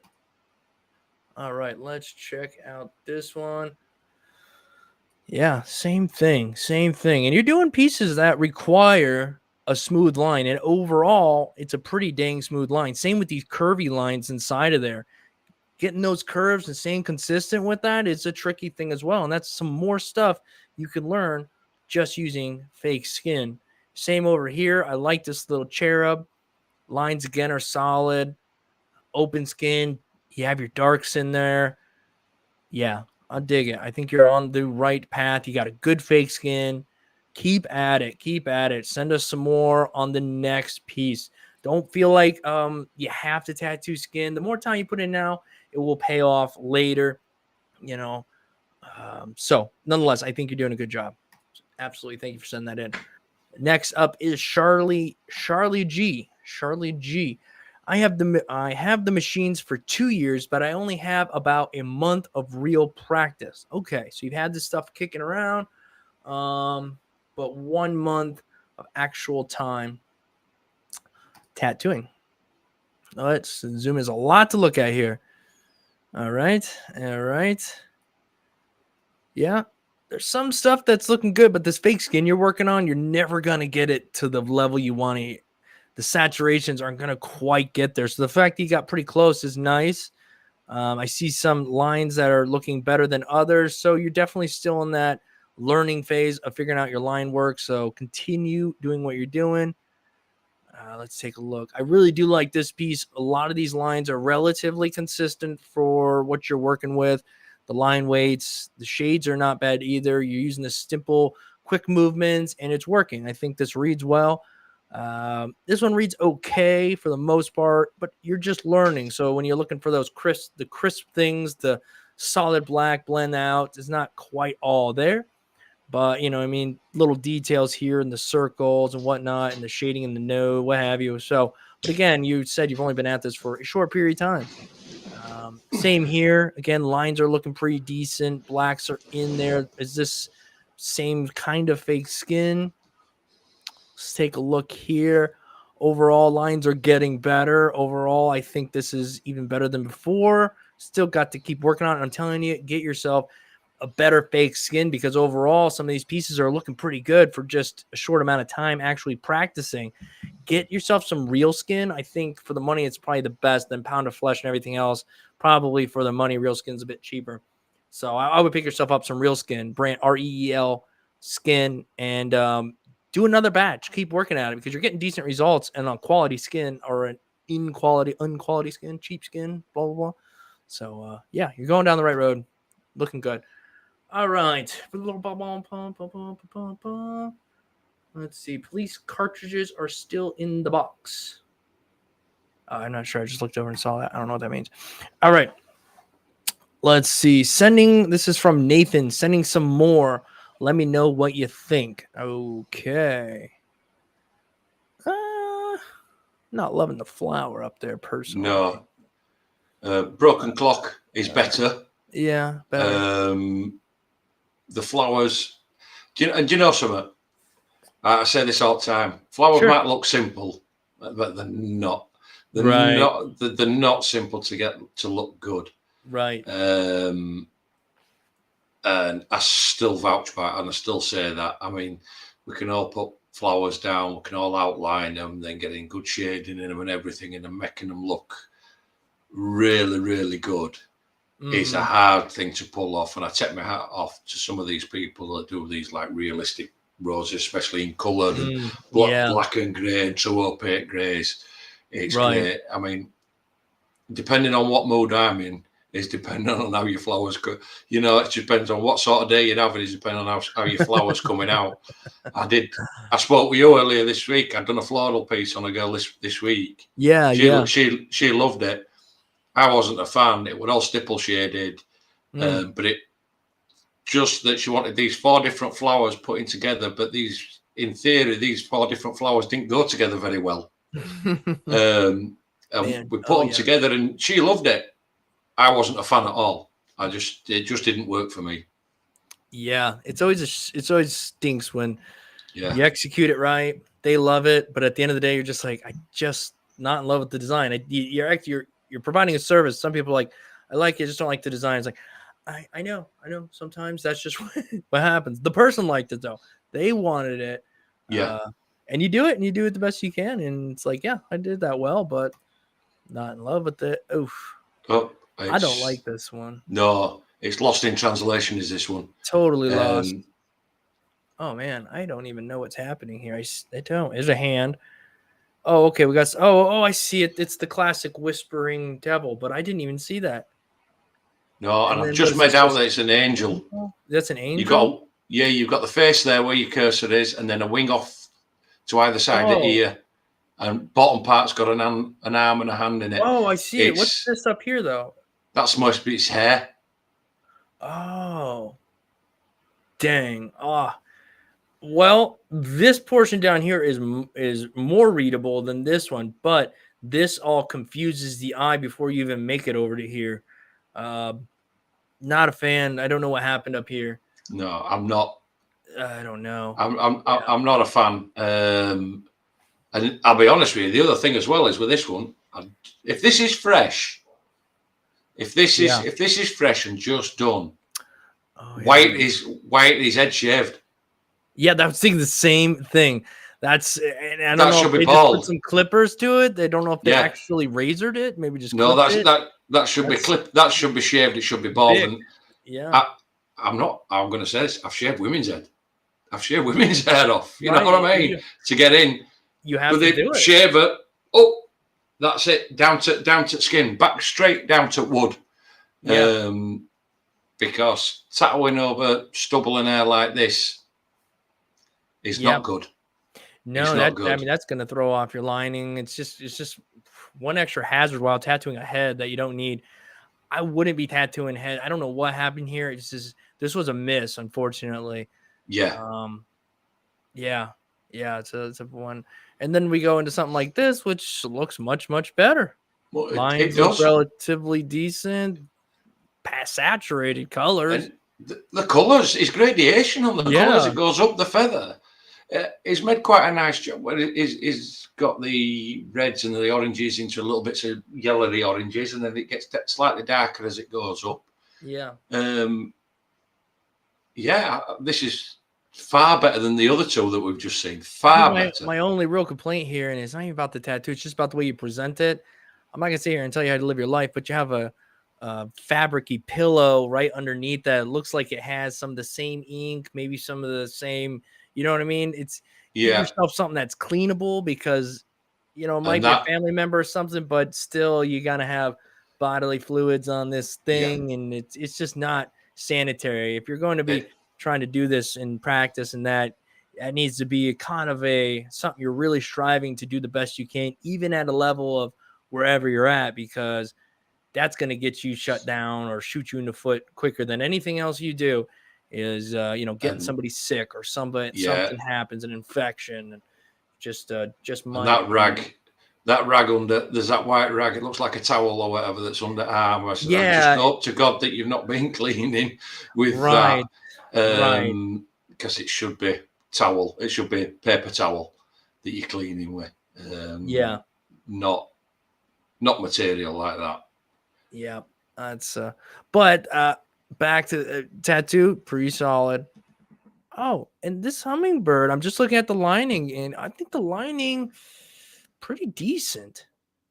I like this. I like the stimp This wing, is, so I like this one. yeah, it's a lot better. Yeah. It's far superior to the first two. And if I looked at this and I looked at that one round the ear, yeah, I wouldn't have thought it was the same person. I'll be honest. I agree 100%. Because this is far more readable, open space, bit of stipple shading in, so on and so forth.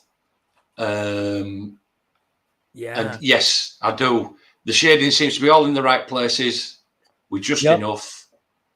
Yeah, I'm quite a fan of this one. Done a lot better job. Yeah, I like worlds difference. So the second two versus the first two. What they were trying here, a whole bunch of like realistic sort of stuff, but feels like right out the gate, maybe. It's like, ooh, missing the mark. And then we're like, okay, yep. All right. Nice job. So cool, man. I hope we let you know. We'd let you know what we think. Do you want to thanks.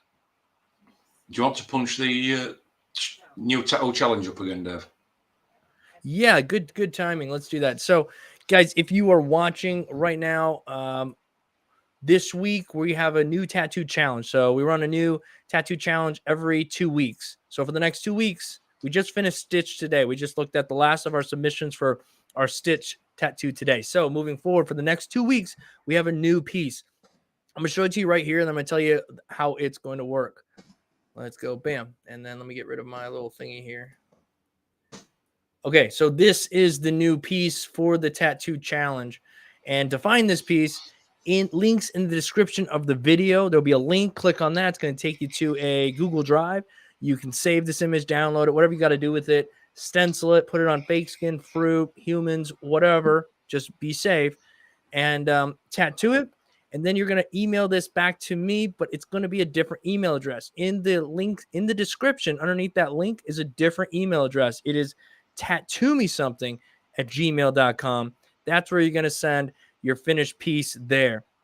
It'll run for 2 weeks. So next Sunday, if we have the live show, then we will be looking at everybody that week and we'll let you know who won that. And then the week after that, we will do the same piece again. At the same time, putting out a new tattoo challenge. So this is the challenge, guys. You can do anything you want with it. Obviously line it out, whatever. Color, black and gray, watercolor, whatever you want to do. There are a lot more lines on this piece. It's going to be a bit more of a challenge for some of you, and other people, it might push your ability to design or come up with something cool, you know, or maybe just line it because that's all you're working on, and so be it, right? So it is a challenge, and yeah, so that's going to be that. I hope that you guys enjoy this piece. The old boss lady put this one together for you guys. Just, you know, linked a few different things together. And there you have it. So again, all that information is in the description as far as the link to where you can get it, the email to where you should send it to afterwards. Also, if you're taking pictures of your work, it's not going to help you at all put any crazy filters on there. It's just going to make it harder for us to see what's going on. So, I mean, be smart about that. Oh, you overdo different things. It could be hard to understand what's happening. So anyhow, that is that. I hope you guys get involved in that. What you got, Andy? Just jump in. Just to let people know that if they do take part in it and they do it and they send it in, they are 100% guaranteed a critique. That is a good point. That's a good point. Yeah. For doing it, because they go first no matter what anybody else sends in. So if we happen to have 20 of them sent in, and we've only got time for another 4 or 5 or 6 emails after that, so be it. But you are guaranteed to have your work looked at by undertaking the piece, the challenge piece. Yeah, which is a great point, because I know there's a lot of people that are in places where they just aren't here. They can't they can't be here on time to make it to the live stream. So for them, they can do this piece, send it in, and we can take a look at it anytime, so they don't have to be here. So yeah, that's a big point too. All right, so thank you, Contrasted. He said that's a good design. That'll be fun. I think it'll be fun. I think it'll be fun for me and Andy too on this side to see. I'm excited to see what they come up with. Yeah, right. And for the people that were asking last week, that me and Andy need to tattoo a stitch. We've both tattooed a stitch before, and I think mine's posted. It's probably a while back, but you have a stitch. I've got a couple. I think I've got a couple posted. There you go, a couple of them. So, yeah. I mean, I'm not against it. It's just it takes more time, and some time is limited. And I know it's probably limited for others too, but it's limited. Nick Hughes, hey man, I used a 14 round shader on this one. What voltage do you use when doing lines with them? Again, that's going to come down to your machine. I use a Bishop Juan Packer when lining, and I would probably be running about, I don't know, 7.5 volts to run a 14 round shader. Just depends on how fast you want to move your hand. If you have the right angle. Ooh. Yeah, that's not... Yeah, go ahead, Andy. Ooh, I feel for this person. Oh, wow. That looks painful. That unfortunately looks painful to the point of that your machine's either been too slow or you've been going too fast, because that is just definitely, it's in, but it's not in properly. I mean, right. Especially if you look at you can see the striation marks and the open space between the needles, the 14 needles that are in the round shader. So you're either not stretching, you're either not stretching far enough, you've not got the right angle on your machine, your hand's either too fast, your machine's either too slow. This is something that is hard to, you get asked it so many times. Yes. It's what voltage, how do I do this, how do I do that? Even down to the point is that you're not putting enough pressure on pressure onto the skin to help them needles puncture the skin, or your needles aren't far enough out. You're trying to ride your tube, but your needles aren't far enough out, and they're only grazing across. That's true too, yeah. And then that machine angle, when you're running a needle that size of that caliper, you need to have the skin tight, depending on the machine as well. And you got to put the needles in the skin there. It's a heavy needle with a lot of displacement. So it's going to take you having that steady hand, putting it in and running that needle, running it at that 45-degree angle or what have you, and coming right down to here, pulling out if you need to, drop back in, boom, running that line, or pulling that line. If you try to do one where you're holding the machine and you reach up here and grab that line and then keeping your hand in the same spot and rolling that around, that's not going to be a consistent line, because you only got part of the needle, 14 needles going in here. It's coming around, thins out. Now you got all 14 needles kind of going in for a second. So you're going to get what's happening here. You have to move that hand with the machine in there to really get that angle and the force you need. It's not an easy thing to do. 14 round share is not easy to, in my opinion, to make right. I prefer like 7s, 9s, even 11s. You get up to 14, it is a challenge. It's a bit harder. So I don't like 14s. I have used 18s, but I'll start with a small line and I'll pull it and I'll have a look. Yeah. Do I need to put more voltage in? Do I need to slow my hand down? Generally, I'm like, I'm running a direct drive, cordless motor. So anywhere between, depending on what skin type it is and whereabouts it is on the body, I can run anywhere from about 7.3 up to about 7.9 volts, depending on where it is. Yeah. So there's no definitive, you've got to use 7.5 volts with a 14 round shader, because you could say that and go across front at shin and just totally blow everything out. Right. Yeah, it's true. And then somebody did mention about machine angle over here as well. They heard 90 degrees.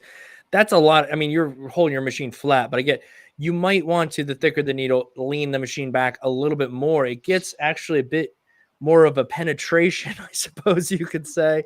It does help a little bit. So if you're running a line across and you're running it and your arm is moving the whole thing, right? It's got that angle. And then you stop here and you just kind of use your fingers to push it off the rest of the way out. That little chunk that you pushed as that machine angle comes down, it is going to be a bit of a thicker, more dense line. So yes, the lower you get, you can a little bit, but you're going to find a point where it's not really beneficial to get that much of an angle on it. Generally, if they keep to a 45-degree angle-ish, plus or minus. Well, plus or minus a few. You're generally not going to be that far off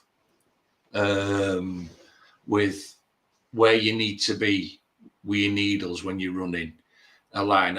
If you're around about 45 degrees, got your hands placed right, got your stretch placed right, as you're pulling that line, you should be able to see as you're pulling that line what it's doing and adjust as you go.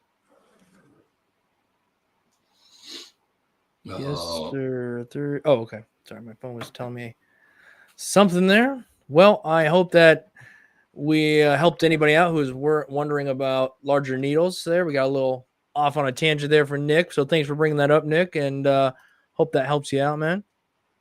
Next up is Cosman. Cosman. All right. I hope you can also give a critique on the drawings. Okay.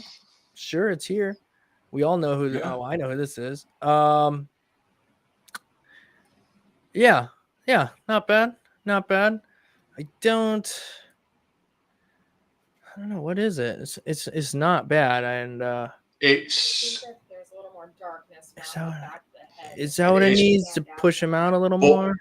For a pencil or charcoal drawing, not bad. Yeah. It's not that bit. It could be just a little bit smoother. You've got so much more you can do with charcoal or pencil.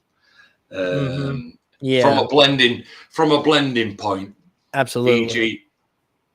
E.g., you can use charcoal. You can use a paintbrush. Yep, I use a paintbrush a lot when I use charcoal. Yeah, grind some charcoal off with some sandpaper. Get it in a pot. Away you go. Cotton buds, Q-tips, cotton buds, tissue, blending stumps, everything. And I just think it could do. This could done with a bit of more smoothness and a few places could have done with a bit more definition. But it's not bad. You're right. Definition and smoothness. Yeah. Yeah. Maybe a little darker line in the lip would have helped. Yeah. But unfortunately, I don't know what it is, so you're going to have to tell me what it is. Peterson, I do believe. I believe that's who he is. Does a lot of public speaking and whatnot. Right. If I'm getting it right. I've seen him in some videos here and there. Maybe somebody can correct me if I'm wrong. I think something Peterson. Again, could be wrong, maybe I'm just making stuff up. All right, next up is T. Jeez. Tim Clevenger. Oh, Tim. Oh, I'm only a few weeks in. Yep. No education in art, nor help from an experienced tattoo professional. Not from a lack of trying. I don't know. I work at a pot farm in Tacoma. Okay, well, right on. Washington. Just trying to find my new side hustle. Any feedback helps. Man. Yeah. Man. Okay, I'm going to show this and I'm going to go back and we're going to read what he wrote because I think, all right, you said, I'm only a few weeks in. Well, if you're sending me tattoos on the skin, you're only a few weeks in. I think that already is probably not a good thing. You want to practice, get to use your machines. There's fake skins for that, right? No education in art. Not say you have to have it. I have no education. I've not been formally educated in any way, shape, or form. But I mean, education can be from learning on the internet and practicing some sort of art, anything, so you have no real art experience. So anyhow, you laid it out, but unfortunately that is exactly what we're looking at here, in my opinion. Yeah, it's all over the place. Yeah, no experience. It's showing that you got no experience, no training, no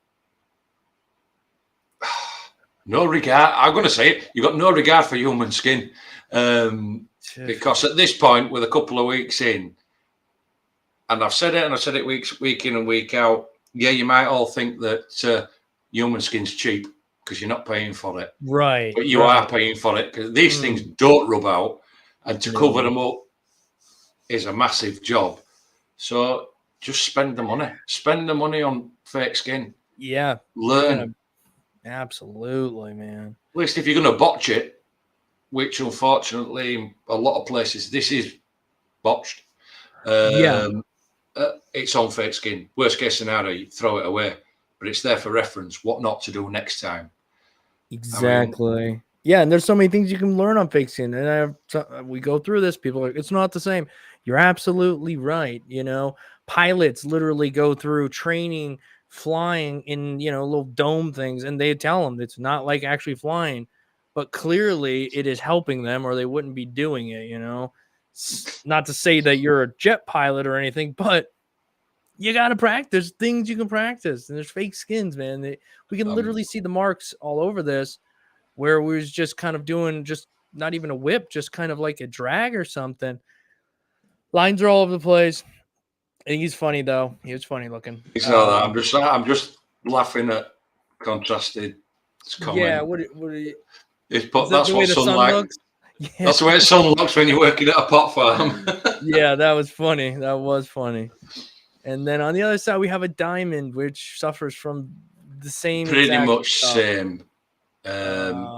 Missed lines, overshot lines, blowouts, under punched in lines. Yeah, you've got lines at different weights that you can virtually see where it's gone down, and then it gone down a few more times and missed his mark. Yeah, colour's not really in, blending not really softened out far enough, and that black is just like boom, just there, and then we're right into another color. And again, you can do that, but there's got to be just a hint of gradation there, a little whip out, whip in. I mean, you can do it quickly, but it needs some of that. Robert's telling him to start with the traditional coil machine. A 10 wrap coil is what I use for lining. I use the cordless rotor machines for shading. You can listen to whoever you want, but I'm going to tell you, if you learn how to tattoo, there's not really a big point in going with a traditional coil machine unless it's symbolic to you. And I think you're better off going with a rotary machine, even a pen style best, and then learn the skill, and then go back and get yourself a coil machine for the tradition, so that you can know that you know how to do it, and you can learn it and tune them. And I think there's a lot in there, but in the beginning, it's easier for somebody who has so many learning curves to get through to use a pen style rotor machine. Well, that's it. Then they haven't got to worry about tuning the machine, spring dampeners, how far your needles, putting your bend in your needles, worrying about your elastic bands, how many wraps on elastic bands you're going to do. Right. Where to set the tube and the needle. Where to set the tube, everything. With a rotary machine, you're basically just working with voltage and needle hang. Yeah.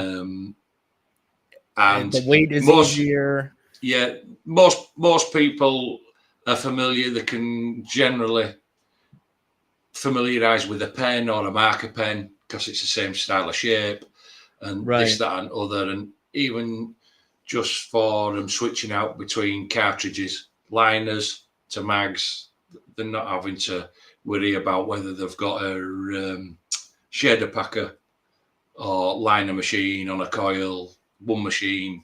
Go back after that and learn it. Once you've learned, no problem. But I would still say same at first. It's going to be a lot easier for people to go down pen style rotary to start with. Contrast is, I was going to go to school, but then I got high. But then I got high. But then I got high. For the record, I don't smoke. I quit a year ago, guys. I'm just over a year now. I don't care if you do. I just throw that out there. I still think it's just funny. All right. On and off for a few months. Love watching your videos. Need some will love. Okay. To hear from you and learn more. Okay. Would love. Okay. I'm going to put words in places that aren't there. Here we go. Let's see. You know what? Overall, Andy, I don't think it's too bad. The O is a little wonky, and it could be the angle that we're looking at it from, but the O's got a few issues in there. The rest of these, I feel like I can live with. I can live with the little. You can. I mean, between the middle A to the N, it's got a stumble on the joining line. It seems to go like just there where your cursor is. Yeah. But generally, like you say, the O's off, and where it cuts through the middle of the O, if I remember rightly, that just seems a little bit thick. But but it's kept small. It's kept simple. Yeah, the stimpling's nice. It's there. Yeah. It's, from here, I mean, not too bad. Like I say, it's not a big piece. Oops. They've kept it small. They've kept it within the bounds. And like I say, yeah. Yeah. Let's check out the next one. All right. I guess. Kazan? I don't know. I don't know. Sometimes the tattoo is just what it is, and I guess this is what it is. I can't really. I can get a little closer, but the C kind of looks weird. Yeah, it is what it is for just an outlined. Yeah, it's not done horrible. Script tattoo, which. Yep. It's hard to, like you say. It's hard to critique something like that because. Yeah. It's just like, all right. Most tattoo artists hate doing scripts anyway. And they're not a fan of it. It's just because it's just a general everyday occurrence that I know this sounds awful, and not people you don't sort of like pay much attention to it. It's you just get on and do it type thing. It's just like some more script, what I mean? In you go, off you go. Yep. It's you do the best you can, but again, it's like I don't know. Personally, like many others, I prefer to do something that's just kind of got a little bit of like not like skill, because there are people that just do script and it's like freaking phenomenal. So I'm not saying there's no skill in it, but for me, what I like to do, I don't get to put anything I like to do in it, which again, it's somebody else's work. They're paying you to do it. It's whatever, you do what they want. But that's the reason why I don't like doing script. I've been tattooing for 3 months and want your tips so I can improve. Thanks, Jasper. I've seen this one a lot. All right, let's see here. I don't think it's done really well, but it works. Yeah, like it works for him. I just don't think any particular piece is executed like really well. But we get depth because of that. We got a lot of open skin, and where there is a light tone or a light-ish tone, it's a little kind of like not scratchy in the scratchy form, but just kind of looks, I don't know, not really smoothly put in, but yeah, it's left probably a bit too much open skin on this one for my liking. Right. You could have got a bit more shading and a bit smoother shading. Yeah, smoother for sure. But on the saving grace of this one, it's not going to be hard to go back in and add to it. At a later date, if you want to go back in and add some more to it, it's going to be definite. I think a little bit more black, a little bit more shaded out would benefit because it's such a big piece on the top of the arm. Yeah, there's a bit too down. Where we keep harping on leave negative space, let it breathe. I think there's too much space in this one. Breathing. Yeah. Could do with a little bit more shading. Yeah, I could go back in it and really give it so much more dynamics and add little pieces, little lines here and there, and give it some more curve. But sometimes the skill level is not there yet to make that happen, and that's probably what happened. Doing large areas of a tone of a shade can be daunting. So yeah, it might just take you a little bit more time to get there and practice shading large open areas on some fake skin. If you try to get it nice there, Oops, here we go. And again, I think that we have a really kind of rudimentary, I would call it, shading and lining here. The shading is just haphazard. There's no like depth to it. There's no contours, no shape. It's just there, and the lines do not help it at all. They're all over the place. And the lines aren't very good. No. They're very scratchy, very wobbly. Yeah. And where it's got the shading in it, it's not black. It should have been up to the lines and come out from black. For what it is, the Centurion Soldier, there's too much line work left on show in some areas where it could have been smooth, to make it softer. I mean, some of these areas, he could have lined it through with just a wash, just a grey wash, and gone back in with his black, and they'd have gone. It's very, very haphazard, is this one. Not finished. It looks a bit, for want of a better word, it looks rushed. Yeah, for sure. It was like, I don't know. I would love to have a tattoo. I would love to tattoo this, and because I know what it could be, unfortunately. And yeah, it's just a little disheartening. But you can always be gone back into this one. I mean, but don't do it immediately. Don't do it immediately. Give yourself some time. Get some fake skin. You're using so far. I mean, this one. What's saving you is the black that's hiding some of the imperfections and the open skin, but really it's not quite there, right? It needs a lot more to really feel complete. This one is not there either. And then we're coming to this one, and it's not there at all. I don't think you need to. Whoa. After looking at the 3 pieces, I don't think they need to be tattooing skin at all right now. No, definitely need to get yourself. I'm looking at that double line on right hand side. Yeah, like there. I mean, that's totally missed, isn't it? It's not as if you come down, it's done the line, and then it's missed by millimeters because you've got an open space in between the 2 lines on there. This, botched comes to word. Unfortunately, it's not. I don't know. I want to give him some, but it's not. Nothing's really hitting a mark here. Nothing here is like, if you had more time, a bit more practice, you can see that there's potential here. It just needs time to foster. And some fake skin and just doing these designs on there and seeing the flaws and doing them again. It's just, I mean, like, it's not centered. It looks off center, imperfections throughout where it needs to be symmetrical. It's just not. I mean, this was one of the first actually, this is the first tattoo I ever did with a rotary pen machine on Boss Lady here, actually. And I made my own mistakes. I know this tattoo. The line weight is way too thin for one. It just doesn't. It's not right. Mine wasn't perfect either. Don't get me wrong. And it's don't be saying that now. You'd never be able to notice it, but. Don't be saying that when Gaffer's sat next to you. Right. That's it. You're on couch tonight, Dave. Yeah. Yeah, I mean, a lot of them paid off. They were all right? That's why I know those tattoos were like, okay, you can get away with this one, but it needs help, right? Like, because we've done that, and this one is just too far. This isn't close enough to be like, it just needs a little help and yada yada. The person might even be totally fine with it. That's not what I'm here to talk about. Just need some practice elsewhere and then come back to stuff like this. Because that's some prime freaking real estate, man. That's huge. That's a lot. Huge. That's a lot of area covered, is that? Yeah. And like you said, line weights are all wrong for a start.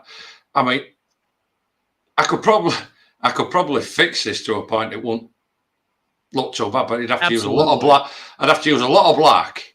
I'd have to use some solid black, a lot thicker lines, sculpt some areas in to take some solid black and change it.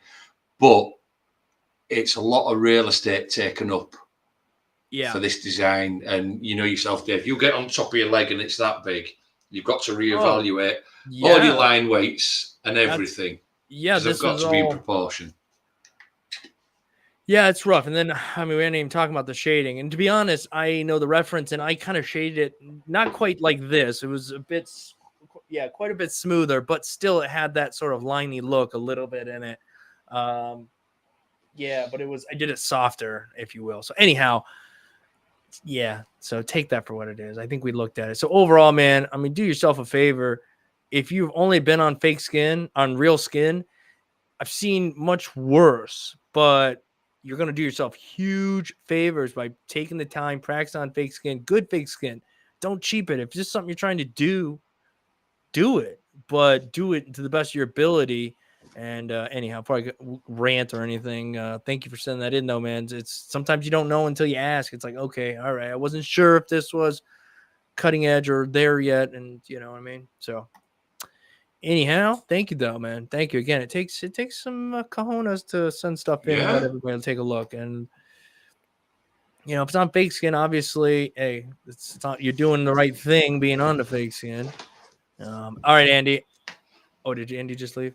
All right, I have to use the restroom. So as soon as Andy comes back, I'm going to let him tell you all about this one. All right, Andy, I'm going to go use the restroom. Yeah, this is the one piece sent in by this person. One piece? Yep. If you need a dead boss lady, will hook you up. It's fine.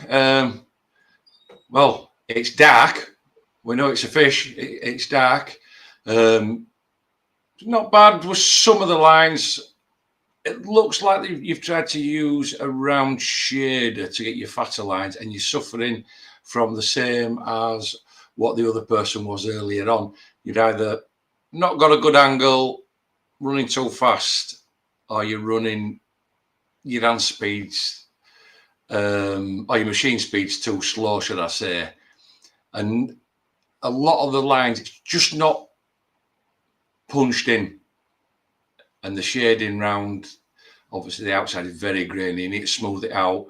Could have dropped a few darker areas in from your shading and whipped it out a little bit more.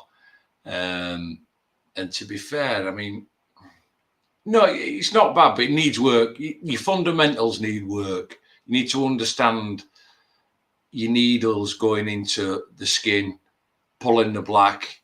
And I generally think you've got one or two things here, that either your machine is running too slow or your hand speed is running too fast for the voltage that you're running at. But I think if you can get them under control and then redo this piece, you would find it looks totally different once you can punch them lines in properly and they're not as scratchy and, faded out as what they are.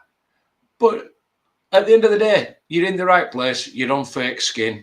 Mm-hmm. Other than that, you can't really get criticised. Just keep moving forward. Take a look back at your piece. We all know what tattoos should look like. Crispy, solid black lines, crispy, solid shading, smooth shaded out. Just do your due diligence. Do your reference. Look at other tattoos. Take reference from them and try to apply it. And keep on fake skin. You bang on it right place. Yep, definitely. And that just a few issues for me. Yeah, and Hunter, do another piece. Send us another piece, man. Yeah. Yep. Keep it going, guys. If you're watching, give the stream a like. Much appreciated. I think we're at somewhere in the 60s. Let's see if we can get to 80. We'll take 80. We got low hanging fruit today. All right. Gervin Gaming. Please critique my work. I tattoo myself before I tattoo others. I've been tattooing every Saturday and Sunday for almost a month. So you're tattooing yourself every Saturday and Sunday for over a month. All right. Well, I hope the different tattoos. Well, it's not too bad. Minus the color saturation is like damn near non-existent in the red, though. It is. I mean, we've got a bad glare down center of it on the photo. Yeah, what I am going, right here. Yeah, what I am going to say is, his claws, he's got them sharp. Yeah, his beak, he's got them sharp. Nice point. Yeah, the line over the top of the eye is not quite in there. It's not super saturated solid. The straight line over the top of the eye. Yeah, you can see the bit of the needle marks. And there is a couple of places I can see there's just, especially this nearest wing towards the long line over the back. I don't know whether it's the photo or what, but it looks to be like a little bit of hazing, as if you're really, really on the borderline between the depth of your line and a blowout in some places. I wouldn't say it blown out. It just looks heavily put in, and you're on that fine borderline between. But if it's only been doing it a month, been tattooing every Saturday and Sunday, a month. Yeah, every Saturday and Sunday. I think the lining's decent here. I just think saturation, which it looks better over in the beak, but overall the saturation is just a little weak, and that's what happens sometimes in the beginning, because I think we don't realize how slow we need to move and concise and thoughtful about our packing of color. Just kind of assume it goes quicker than it does, and it doesn't. It's a slow process. Man, we've been raided by. We're getting bombed here. Yeah, somebody's leaving a bunch of. I don't know how to get rid of these people. Oh, there we go. We'll just get rid of them that way. Okay, I'm sure they're going to keep bombing. Well, they shouldn't be able to bomb us anymore, at least not from that particular account because I just got rid of them. But, yeah, we're going to do that. 1 second, guys. They're not going anywhere. Okay, whatever. It's because we already banned them. All right. Let's see. All right, so we talked about this piece. Seems like what overall lining was pretty decent. Just needs to work on saturation of color. Like Andy pointed out, a lot of people end up getting a little blob at the end of these points, but they're pretty pointy for the most part. So that's a plus there as well. All right. Next up is Gervin Game. Wait, did we just look at Gervin Gaming? Same piece. Okay. Same piece. Duplicate. All right, guys. Oh, we still got quite a few. I was thinking, boy, we're definitely going to be getting through all these, and we should be able to, but we'll see. Hey, Dave, I don't have any recent work to send you on actual. We've seen it, Dave. What is happening here? Eugene. All right. We did. Hey, Dave and Andy, took your guys' input on the whale I submitted a while back, and I did it. The blue one, yeah. Yeah, I knew it. As soon as I saw it, I was like, this looks familiar. I did it over. Love to hear your feedback. Well, I can only see this much of it. All right, here we go. Ah, yeah. Look at these. See the blue over here of the one he did last time. Yeah. Now with that open skin and the top one. I like the top one. That's the good one. Yeah. Got that bit under belly. It's got that like whales do. They have that under towards the mouth. They have that bit of grey striation type. You know. Ooh, I like how the underbelly of that one was though. But I prefer the top one. Yeah.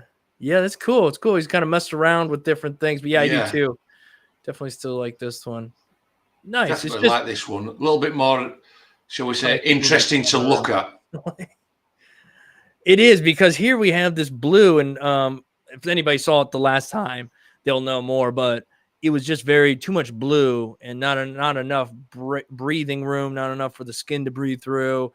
And it actually has so much more dimension and flow and movement. It looks like it's moving through the water a little bit. Yeah, it's cool, man. I like it a lot more from before. Yeah, it's a big improvement on the all blue. Yeah. Whale. Well, thank you, Kaylee Reagan. Nice. Eugene, thanks for sending that in, man. Appreciate it. It's probably one of my favorite things is when people send something that they've changed or done differently or whatever, and you kind of develop a rapport with their work. It's kind of fun. Okay, we got Mike Latour. Hi, Dave. Love your channel, buddy. Mike from Quebec, Canada. Send you some pics a while back. Here's a few extra I did, and one not finished. Would love your feedback to do so. Cheers, buddy. All right. Yeah, I really like that filigree and the way they've shaded that. Very nice. I like that. It's dark, yet the right shades are in there. We have the texture going on. Nice. You can see the stencil here where they have so much more, the bit more shading. And this must be the one not quite finished. I like the little textures in the lips and little bits of hints in the eyebrows. I like this piece. I do. It's not even finished, but what's there is like rich, and I don't know. I just like it. And and if you look, apart from everything that you just look at his lining down the outside of the face, down the bridge of the nose. Yeah. It's smooth. It looks consistent. Right. It's got it. It doesn't. It's nice. It's simplistic, but when you look at it, there doesn't seem too much wrong with it. You draw your eyes in and then start looking at everything else all over tattoo. Yeah.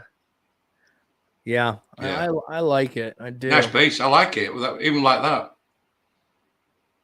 I like the other one more. For some reason, the nose and the lips in this one just kind of are not it for me. And I do like a little bit of spaghetti in my hair. That's kind of sometimes I do that, but this is a little bit too dramatic with the noodle hair. Yeah, because if you look at hair, they're like more clumped together and it's random.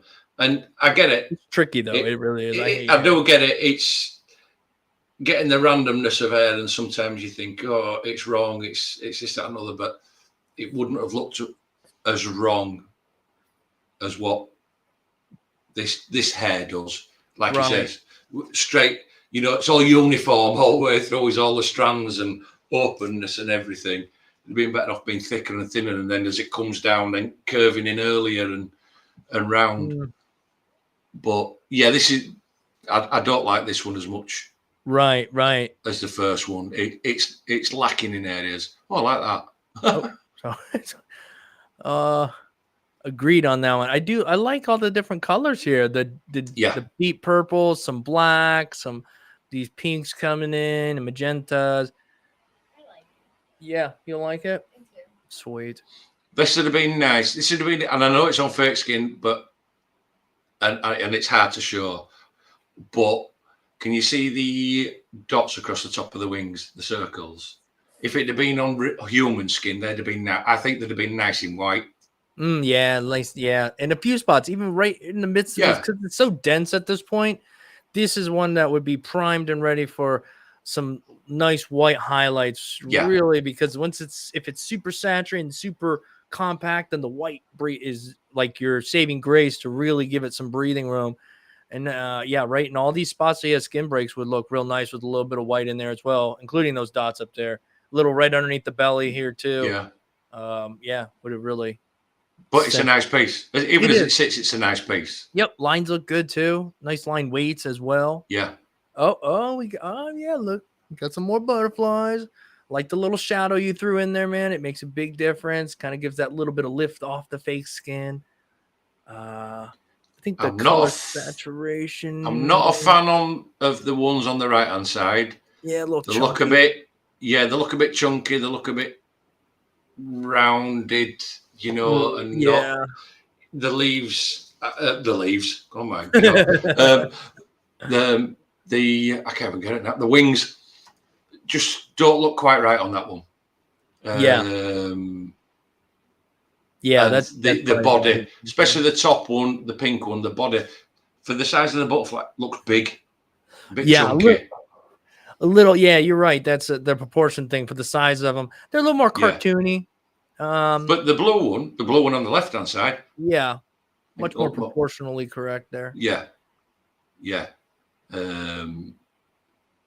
one on the blue one, I think may just have benefited from either some black or some really, really deep blue in the bottom of the wings. Yeah, just on the outside of the body to define that body a little bit more. Right, push it down in there. Yeah. I agree with. No chance I'm going to get that right. So it ends in AF. That first butterfly was neat. And I do agree. This one probably was the coolest one of the bunch. And then the face here. So, I mean, nice stuff, Mike. It's all on fake skin. And it's looking nice. Some better than others. You can see the progression. You can see the you're putting the work in, man. It's looking good. All right. Jeez. Todd, you're up next. Oh, hang on one second. Let's see what's happening here. All right. Hi, guys. I sent you a novel to read last week for this. Yes, for the Sis Challenge, only showing my line work. Didn't want to do a stitch again. Did a cleanup version of some old art I did a long time ago. Thought it would make a cool tattoo. I've attached the art as a sample of what I would/will look like when I move on to color. First, for this tattoo, this is on pigskin. Again, I use a 5-round liner, 3-round liner, the smaller details. Did a double hit with a 5-round, the outside to thicken it. But probably should have just went with a 9 or 11-round liner to get the line weight. Happy with most of the lines. Some did get away. But line proposal for line weight review. Okay, what do you say? For the most part, line weight. Okay, jeez. Sometimes it's a lot to read. All right, so he's coming from a point of line weight. Hey, what's with my line weight? I like it too. From here, I'm a fan of the real thick line around the outside. Immediately brings you right into it. And the dimension in this hand is really cool. And even these lines are crisp. I know. All throughout here. I'm liking how he's got the fatter line all the way around the outside of the gun. Really and like come back in. I mean, this is cool. I'm sure were he on last week? This is the kid that tattoos on, was it Pigskin? Pigskin, It almost Yeah. looks like And I mean, human skin. That's creepy. it does. I mean, look at them fine lines. Them fine lines are nice through the top of the They hair. are, and there's a I know lot. we've just been on about spaghetti hair, but Yeah, this is the style sketched. though. This is the style. Yeah, And I mean, on his brow, I'm actually, yeah, I'm I like digging it. this. I like this. It's a James Bond piece, isn't it? Yeah, yeah. Yeah, you've got different. Oh, yes, Alicia reminded me here. This is the original. Yeah. Oh, that's cool because it's a PNG. Yeah, that is cool. Okay, nice. Kind of interpreted in black and gray. Yeah. And with that, And oh taking yeah, his and it's not style. even. I think he said he's gonna color it or shade it, But color it. I think even down to it'll be down cool his to shirt. see. Yeah, even down his shirt, Dave. He's got a pair of tram lines down either shirt, right in the middle where this button is. Yeah, They're even. yeah, they are. There's The spaces are even. between. Yeah, even in these little bones and stuff. I like this. There's a lot of little things going on. A lot of things are double lined throughout here, throughout the lips as it comes around. Yeah, it works. I like it. I think I just really like the design or the concept of him holding his hand there. And I didn't even know it was all bloody and everything. Please, when you finish this, the only downside to pigskin is I think you only have so much time before it gets nasty and starts to smell. I don't know if you can throw it in the freezer and keep it around. I have no idea. I don't have any experience with it. But if you ever color this, it would be awesome to see. If not, still cool. If not, chuck it on barbecue and eat it. Boy, Gervin Gaming, you did not want us to miss your work. We've seen that. Thank you. Gervin Gaming again. Yeah, we've seen maybe from with different glares, but for the sake of it, yep, pretty much all the same stuff we said before. Yeah, still applies. Next up, we have Lee Nichols. Lee, first black tattoo on cousin 2 months into tattooing. Well. Let's see. It's like we kind of. Looks a bit. It looks a bit Jackie Chan at top, a bit chopped up. Yeah, that's a little rough there, but yeah, looks a bit heavily put in. But what I do like about this one, and I know he's only not been tattooing long, he's kept it simple. It's a design that further down the road, if he looks at it, I think, oh, come back, I'll just edge this off and I'll just sharpen it up or do whatever with it. Yeah, it's so easy to do. It's honestly not. It's not horrible, actually. No. And I say that because I was expecting like there to be some serious holidays, every line to be botched. I'm sorry to say that I was expecting that, but sometimes you get to a point where like a few months, it's gonna look good from a distance, and there are some issues here. It seems up here you can really see where something happened. His skin got a little bit more irritated than it needed to be. Same with down here. Looks maybe a little overworked, but for the most part, the saturation is consistent. The lines aren't even too bad. I mean, for the most part, it needs tuned up. Like Andy said, I agree. I think it needs to let it heal, clean it up a little bit. All those little fine points, little points here and there where some spots are gonna heal a little light. You're gonna learn a lot, but I would still be careful moving forward, right? Don't get over ambitious. It's still kind of a large piece. It's simple, but it's still kind of large. It's taking up a good piece of real estate, but I mean, I'm sure your cousin was aware of it. So yeah, all right. Any thoughts? No? Just soaking everything in, just watching. Okay. Please give me honest critique, and will it heal well on if it was on skin? And would it heal well if it was on skin? Well, the answer to the part of it, would it heal well if it was on skin? Any tattoo will heal well if it's on skin. It's how you put it in the skin. Exactly. The design doesn't mean anything as far as whether, like I said, I love the depth of shading, the blurred bits here and there. I think the part that might not work the greatest on human skin is where you have these really transparent or translucent sort of lines. They're just going to heal lighter. I mean, if you wanted it this way, it'll heal lighter, I guess, as long as the depth is correct. But and I don't know. I know a lot of people don't want to align in some of their stuff, but just a thin gray line even through some of the spots is just going to help define the space and keep things from moving as they expand. They're going to blur out, but that little bit of a line is going to help hold the shape a bit more. But anyhow, I think overall, like shading wise, I think it's done pretty cool. It's shading wise. It looks a nice, cool piece. Work to do down in there, but yeah, Hunter would like this one, wouldn't he? Up here as well, I think you're just running into issues with consistency in lines, so maybe just kind of scratching them in a little bit, and then kind of maybe a little bit more, kind of going over it, getting the feel you're going for, because I think it looks cool, but gonna want to work on your lining just a little bit more. That would be my suggestion. Yeah, do you know what I think this one would suffer?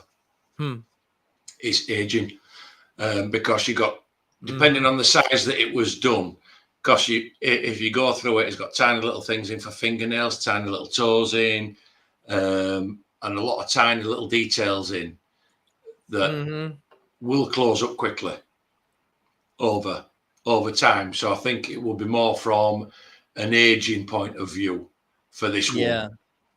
And things, like you say, starting to merge into the self. I think that's where this one would probably suffer more. If it were, that's provided it was put in correct in the first place. Right. Agreed. Cool piece. All right, who we got next here? We got Go on, Dave. Pronounce that. Abhishek.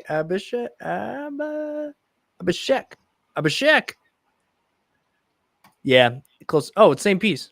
Oh, a bit wider shot, so we got more. I do like this one even more, actually. It's probably my favorite of them all. Yeah. This person clearly has the artistic background. Their style is going to come through in time. Just going to need just a little bit more. What's going to benefit you the most in the long run is just work on your lining. Get that down, because shading, it might be different when you go to real skin, but you'll catch on and you're going to be fine. So do yourself a favor and just really hone in on them lines, and you're going to be okay. Like I said, they've got the artwork. Yeah. They've got the art skills. Yep. Oh. Dan. Yeah, I believe that was the correct enunciation. Yeah, but do. Yeah, yep, that was it. I was close though. This is from Jose Chavez. Few weeks working with color. All right, few weeks working with color. I don't know that I'm not a fan. This is not saturated properly. No. Is this supposed to be like a grayish color, I'm guessing? I hope not black. Nah, it couldn't be black. That's gotta be gray. No, I think it's more like is it like a platinum grey? Okay. Deep grey. That we've got some saturation issue, but I'm just not a fan of this. Is it the whether it's because it's flat colours. And some of the lines, some of them are like, this has come up consistent, meaning the width of the line, the size of the line. This comes down to getting a smooth line a bit smoother of a line. Same here. We've gone down and we've gone to pick this line up and missed it. And so again, it comes back to a lot of little mistakes, which lead to an overall, like, I don't know what it is, but I'm not liking it because of a bunch of little things add up. Let's see. Jose C says, not meant to be saturated, like color pencil drawing. No, I'm not. I'm not buying it. No, I was just going to say, you speak to that. I'm not particularly buying that, because when you're tattooing, you've got color shading, color saturation. You can whip shade with a colour. Yeah, watercolour. I understand all the different styles, but no matter which way you do it, the areas that you do put the colour in need to be saturated. Right. And if you want to make it look that way, you would be more specific in how you do it. If I were needing to make this look like color pencil, I would make it to where people knew it was meant to look that way. This doesn't have that vibe of, oh yeah, it was meant to be color pencils. It just has the unsaturated look. Yeah, it's pretty much the same thing Andy literally just said, so I'm not going to say it again, but there are some, you're practicing saturating. You literally said that. Oh no, you're not. You're working with color, so you're learning to work with color. So saturate it, slow it down, pack it in there nicely. You don't necessarily want to be able to see everything that's going on in there. Sorry. No, I mean, just on general with colour, you have to, just on general with colour, it takes time to work out what colours work with what other colours. Oh, absolutely. Unless you're going to sit there and study colour theory and have your colour wheel sat outside of you with your primary, secondary, tertiary opposites, and God, I've give that a go. And that went down about as well as trying to go back to working on cheap fake skin. It just wasn't going to happen. But like I say, agreed. That's what happens there as well. Yep, but hey, again, learning.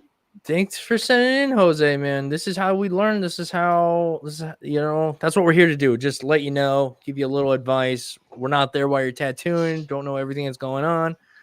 I've certainly never been close to seeing, everything. So I don't know everything. I'm so much to learn myself. Hello, my name is Joy. This is made by a friend of mine. He is a tattoo artist since 7 years. I would love to hear what you think about it. Keep up the good work. Hi, my name is my name is Joy. This is made by a friend of mine who's been tattooing for 7 years. Okay. Yeah. This works for me, in my opinion. I like it. It almost has a bit of like a realistic / comic cartoon something, like just in the way the smirk is, or maybe that's just how it was interpreted. And I like the jacket down here and the gradation. And it's smooth. Yeah, it's pretty smooth. It is pretty smooth. Yeah. A little something in the hair to break it up a little bit would have been cool, but overall, I think it looks nice. Yeah, nice piece. This almost looks like you can reach into her shoulder here because it's on this, like, get in there and get that. But a large area here, I think it could use, funny enough, I don't know, it is pretty dark, so maybe just a touch of black, but not too much because it's already kind of dark. Some white, let it breathe a little bit more. I think this, you see, like I say, I'd have punched some more black in. They're back again. Yeah. Dogs. Don't worry, we'll get them. I'd have punched some more black in center of it, but I think this one may look better as I don't know whether you've ever seen them as a tiger lily. You know, when they have the little spots on them, on the leaves. Yeah, yep. I know what you're talking about. For such a big piece, I think that type of lily mare works better for this one. It's not that it's badly done, because I'm not going to say it is badly done. The lines are in there and everything. The shading is nice. I just think a couple of areas and a couple of stylistic choices could have been used. Yeah, on this, but it's not a badly done tap. Wow, that should bend my eyes backwards. Yeah, this is like, whoa. Yep, it's the same thing. I think it could also just a little bit more refinement, a little bit more saturation here. On a piece like this, there's not a lot going on, so you want to try your best to do the best you can with what is there. But I don't think it's bad in any way. No, I just would have probably done it a little different myself. But I also personally don't like these flowers. It's not the person who did it, as I'm not a fan of these flowers. I don't know. I don't like them, but that's personal preference, and it doesn't mean nothing. A lot of people like them. I'd rather take a lily over a rose. Yeah, okay, fair enough. Whether it's because roses are just too played out for me, I don't know. But like I say, I'd rather take a lily over a rose any day. I guess it's a little bit something different from the norm. And to you, AF, these spammers though. I don't know what happened. What happened from the last week's? We didn't have no spammers. Now all of a sudden we got spammers. Okay. All right. Let's see. We got Edgar. Yes. Hi there. 1 year on and off, practicing in progress. Also, my own design. We've looked at your work before, Edgar. Let's see what you got today, man. Oh, man. Can I zoom in on these? Poop. Oh, they're too far out. Can't zoom in on them. From here, it looks good. Down here, this 100, I like the way that looks. Reads nice. Solid black up in the face. Hopefully there's not too much more solid black because then it might get heavy, but I'm guessing telling by the light source. No, it's the same. Oh, you can see the image, what it's going to be. Yeah, okay, then much more light hitting. Yeah, this looks like a fun tattoo. Be one of those I would truly enjoy doing. I don't even, understand it all that much, but I love the style. I would prefer to do that sort of thing. Yeah, Edgar, we'd love to see it finished, man. And I'm not sure how the photo was sent, but maybe. Yeah, I can't see him at this end. Too small, for me to comment on from this end. I bet. And even here we can see it probably at 33% to what you see now, or 30%. That's how much bigger it is, and it's still hard to see. So I'd imagine it would be hard. But thanks, man. It's looking good, Edgar, from what we can see. All right, Moss, definitely. I've been practicing for about a year now. I use mostly a Mass Tour Pro pen, 6 to 8 volts, and 4mm stroke or 4.0 stroke. Please talk about stroke and gray washes. Thank you. Big fan. Oh, dang. Got a lot of stuff going on here. Okay. I guess we'll start here. We have had a lot of these on the channel. This one's not bad. Not bad. It's a little rough around these two legs right here. But the shadow could be a little smoother. But I like it. It's not bad. It's probably not terribly large. I don't know how big it is. I don't think it's bad. I mean, we've seen a lot of these. And what I will say with this one is the skull is one of the most legible ones I've seen on these. Would have been nice if we could have tried and got a little bit more white in the wet skull's teeth there, just to make that pop. I know he's got white in it. Yeah. But sometimes it'll depend on, it depends on what white he's using and whether you've used a clean needle or not, to put it in. And I don't know about you, Dave, but I always slow my machine down a little bit more to put white in. Yes, I do too. I have found benefits in that for sure. Yeah, and that. But it's not a bad little piece. Couple of little flaws in it, but it is what it is. It's just a little infill banger piece with a drop shadow. Not badly done at all. Yep, agreed. Ooh, that's nice. I like it. I like the use of white in here too. It's a lot in a lot of places, but I like it's softly shaded. I wish now that I'm up on it a little bit more, there was a bit more depth of feel in some spots. Just a little bit more black. I think really it's sometimes just a little bit more contrast. It's breathing nicely. I really like the teeth too. I like a lot of it. I really do like this piece. I just wish there was just a little bit more black in some places. And that'd probably be about it. There's not much lining going on where there is lining. It's a little bit kind of scratchy. It's a little bit, some of the lining that is in there, if you look at it, it's a little bit not in there. It's a little bit rough. Right. And if you look in the top curls, I don't know whether it's the skin, you can see a lot of rake marks, whether it's done intentionally or not. I can see a lot of rake marks, to try and give the effect. Right. Of many hairs there. Of many hairs. And like you said, maybe some bit more true black in it, heavily punched in. Because I really like this right here, like right here. Yeah, on the side, that cheek that is pushed nice back there. You feel like you can kind of put your hand back there.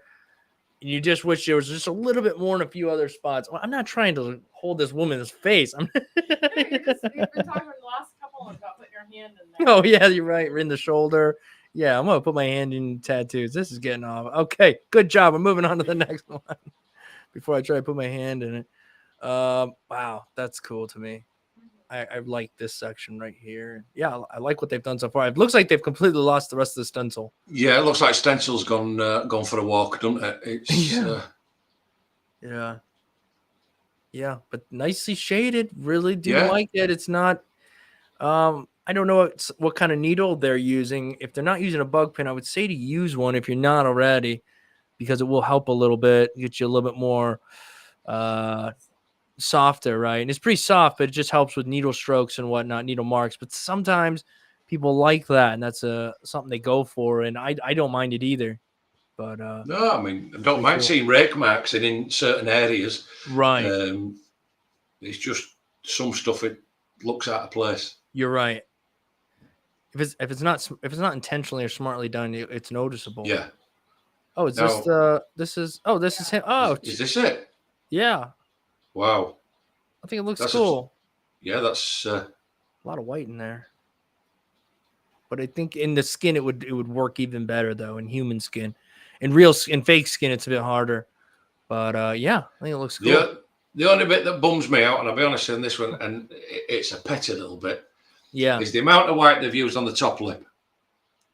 It actually looks like he's been drinking. To me, it looks like he's got a milk tash. It looks like he's been drinking a glass of milk, and he's got it on there. Whereas, you think if it had been just dots, a few highlighted dots, and not all the way across, broken up, right? I think it'd have worked better. But that's just a petty little thing. But you're right, though, because I feel like even inside, we have a bit of a highlight inside of a shadow. Yeah, that's it. On the inside of this little cleft piece here, under your nose, you've got the shadow that runs all across, but you've got the highlight that runs all the way across, but you've got a really dark shadow running down. Now, that would have run all the way down to the bottom. If you was ever going to get a highlight, it would have just been a couple of little dots right on the lip crease line, maximum. And it just throws it. It just makes it look like he's been drinking a glass of milk and he's got a milk tash. Other than that, it's fine. Well, let's see what else we got. Okay, here we go. I'm not really feeling this one. Mainly up in here, it's just kind of gets a little washed. I don't know. It just doesn't look quite finished or tuned. I don't know. I like that there's contrast here. It's just we lose it down here a lot. I'm not sure exactly what is part of the face. And on the main one, you've got the nose, the very front of the nose. Yeah. But we seem to have lost this little bit that always seems to, with a lion or a tiger, you always get that bit that goes back from the nose, towards the eyes. Mm-hmm. That seems lost there. We've got just a little bit of shade in here, but it just seems to be lost, for the rest of it running in. Right.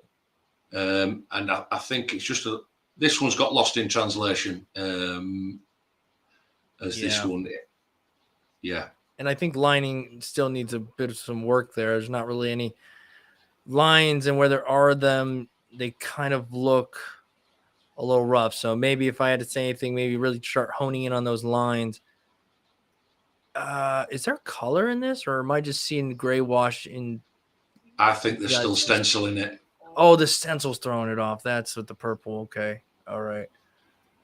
Yeah, I don't know. There's some parts that are cool, and I think the lion's probably my favorite part, actually. Yeah, now that I'm just going to say to you the face. Now, the face on the face on this tiger is far superior to the other one. Yes, for sure. I mean, night and day difference. Yeah.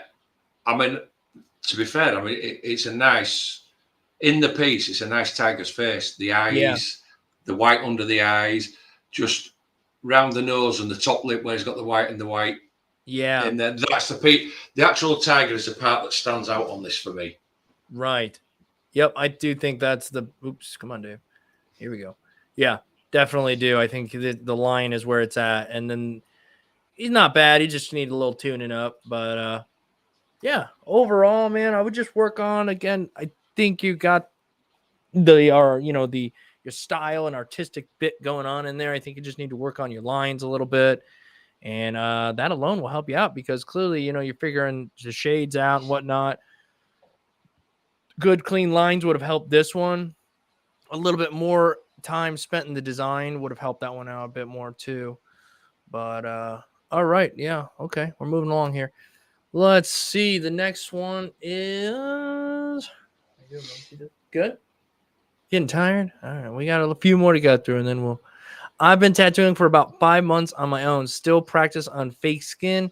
Tell me what you think. I've been tattooing for about 5 months on my own. Still practice on fake skin.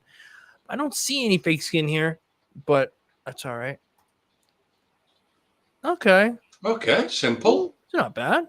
Yeah. And the lines in the arrows, yeah, quite fairly straight. And down the bow, the one down the bow for the drawstring, yeah, it's straight. There's no. If it's picked up and dropped off and picked the line back up, is it the mark? You know what I mean? There's nothing standing out. The nice little bit of colour looks to be saturated. That's running round the wrist. I don't actually quite mind this one. Would have benefited for a, shall we say, a better clean before I photographed it. Right. Yeah. Good wipe down. Yeah. Good wipe down would have helped in the photo. Yeah. That's the thing. Think about. But I'm not hating. I'm seriously not hating on this one. Yeah. I mean.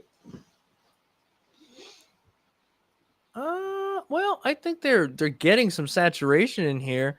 I think you just really want to work on getting your saturation all the way up to the lines, all the way up to your other lines.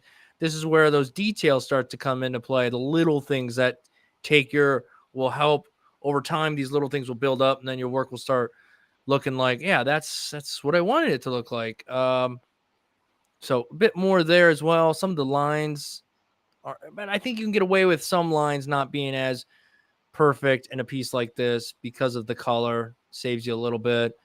The banner, it's a little wobbly, a little pick it up, put down, but it's a banner. You might be able to get away with that. I just think it needs more dimension. It's just kind of flat. Yeah, I think this is where this one fails. I mean, generally, like you said, you will get away with it. It just wants a bit of dimension, and you could have got that dimension with this by using black before you laid a little bit of black before you laid your color down. Yeah, on this one. Definitely. Or you could have really doubled down on the lines even. I don't know how this would have looked, but had we thrown another line in here or smaller lines and smaller or something like that to give you the appearance of depth and shades and what have you, that's an option as well. You could always go back into this one. We got a blowout over here and a little bit through here as well, up over here. Again, you can hide some of this with the color, but not everywhere. So just be careful there. Looks like you might be running your lines a little bit on the heavier side. Okay, this is another piece here. It is what it is. I would like, a little bit more crisper here in these, but I think the paw prints marks a little bit. But I think the paw print's the best one of this piece. It looks to be relatively okay and in there. But it, like you say, it is what it is. It's just a little banger of a tattoo, right? And that's it. Yep, hit the mark there with the. This is undersaturated for sure. Yeah. And I don't know. Look at the E. It's like these have a little bit more saturation. Maybe it's the angle. I bet it's the angle. But no, but if you're looking at the Y on the end, is it Delaney? That's the same. It's like it's very scratched. Just looks like they've just scratched them down, like for shading in areas. Yeah. Instead of it being banged in. The D on the Delaney where it comes round there, it could have been tapered in a little bit better. Absolutely. Yeah. And overall, I think still what's hurting it the most is just the lack of saturation. And you're going to see that for sure when it heals. I think the problem when you're saturating black is the skin. If you get a little bit of a black in there, the skin starts to look dark, and then the redding comes through, and you get this feeling of it's saturated, but it's not. I know some people get even annoyed when I'm tattooing because it looks pretty black to them, but no, when I'm done, I'm going to go back in with the real fine needle and try my best to do really saturate the details, the edges, all of it. So yeah, packing black and getting a good saturation is not as easy as you think. Well, this is better, I guess. It's hard to see though. but they seem to be about the same size. It's not terribly large. It is what it is, I guess. Yeah, looks to be a couple of places, like on your 5, and there's a couple of places just right here we're missing a little. Yeah, right, and I don't know. It's hard to say if this is in all the way. The angle of it's a bit hard to tell. So anywho, let me go back here. All right, that's all of them. All right, well, thanks for sending those in. What time is it? Yep, we got about 15 minutes, guys. 15 minutes or until I finish these. So let's get going here. A couple fake skins I've been working on. Feedback, it's helpful. Have more coming and can wait to start a new challenge this week. Yes, look forward to checking you guys' workout. Hopefully we mentioned it enough times in this video. If you want to know more about that, there's a link in the description. Click on that link. Go check out the piece. Tattoo the piece on anything you want. Take a picture of it. Email it to the email in the description below. All right. Let's take a look. Yeah. That's cool. It's quite. Yeah, it's not too bad. It's quite simple and solid. It is, and it's nice. Simple, solid. Seems relatively saturated, considering fake skin can be a pain sometimes. Yeah. Line weights. It's some good thick lines throughout here. We would like a little bit more in this flower per se. Little flat.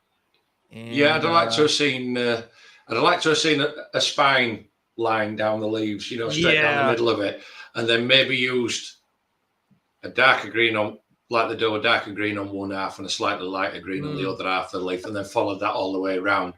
Right. But again, that's just a personal preference. Looking at the fundamentals, the lines, the saturation, the piece overall, I don't think it's bad at all. It's pretty consistent all the way through it. Yeah, for sure. Cool. Pretty decent. Yeah. Just, connect some lines. It's the little things. But I mean, it's on fake skin. It's on real skin. I do believe the brand Real Skin. You can kind of tell when a piece is done. It has that little bit of a haze. For some reason, Real Skin has that. And it looks good though. All right, now we got a bit more lines going on in this one. And they just, I don't know, maybe it's the photo. They look a little fuzzy. Yeah, that's it, fuzzy. Even some of these, the black. They don't look quite punched in properly. Dots. Yeah, nice. They don't look quite punched in properly. They look a bit light. Yeah. Lightly put in.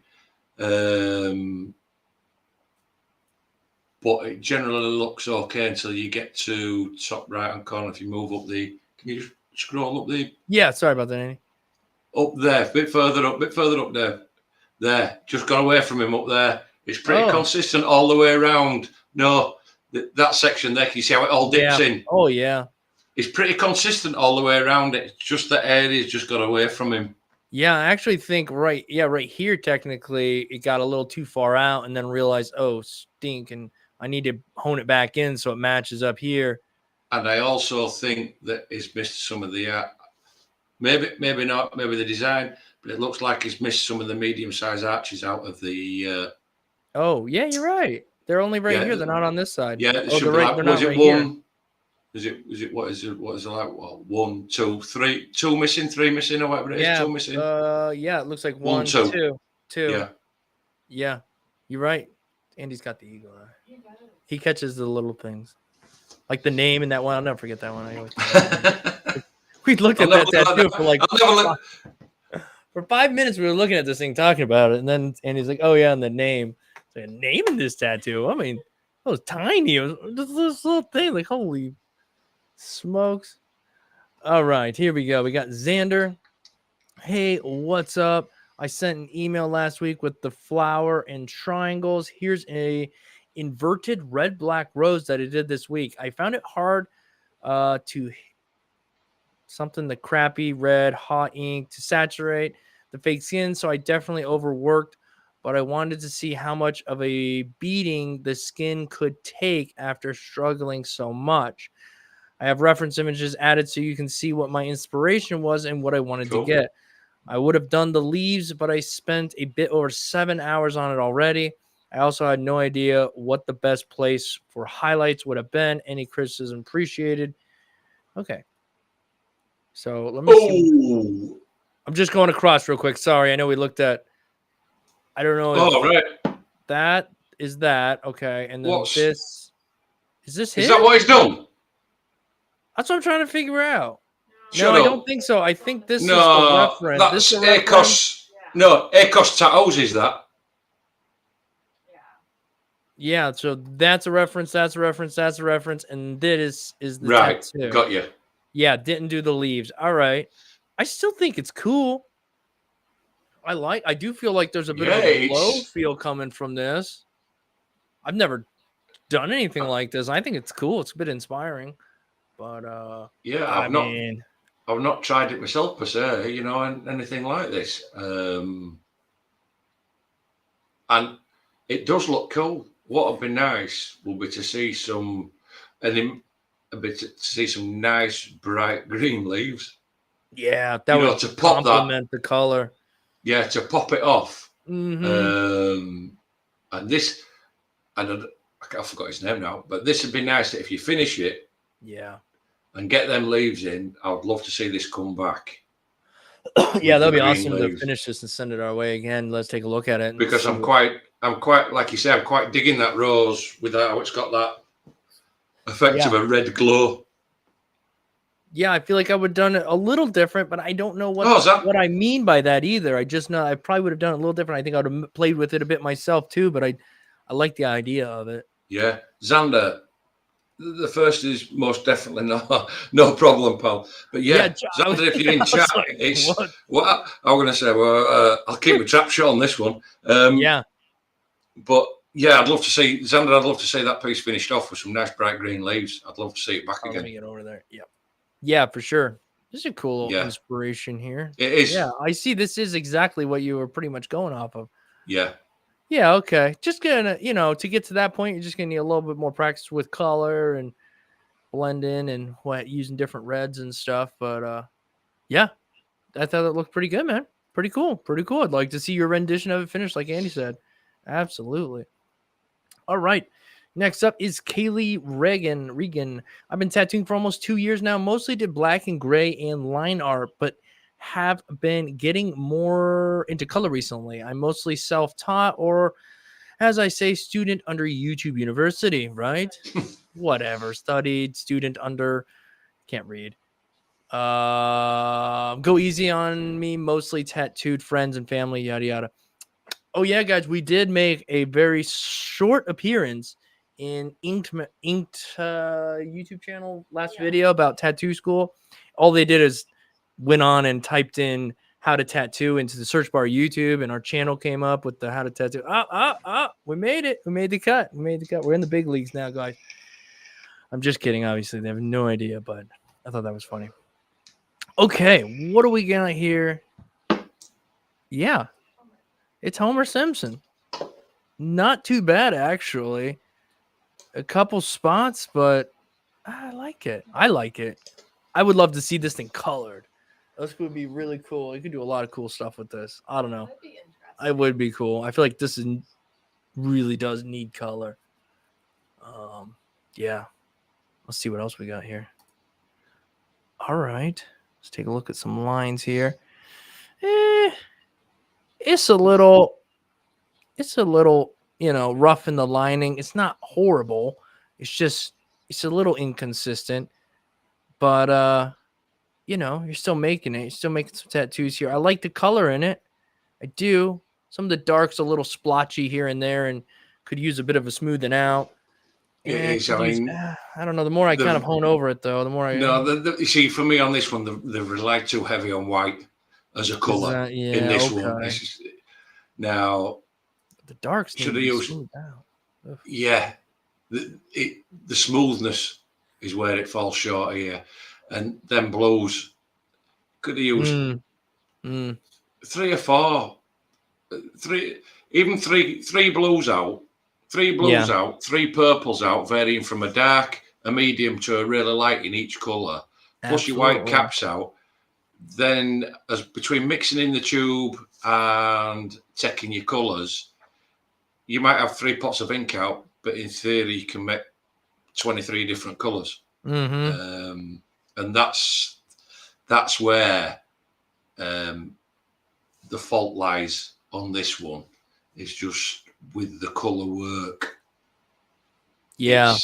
It's lost it all. It's got lost. Yeah, it's going to be kind of light even when it heals a bit. Saturation is not quite as saturated as you'd like it to be.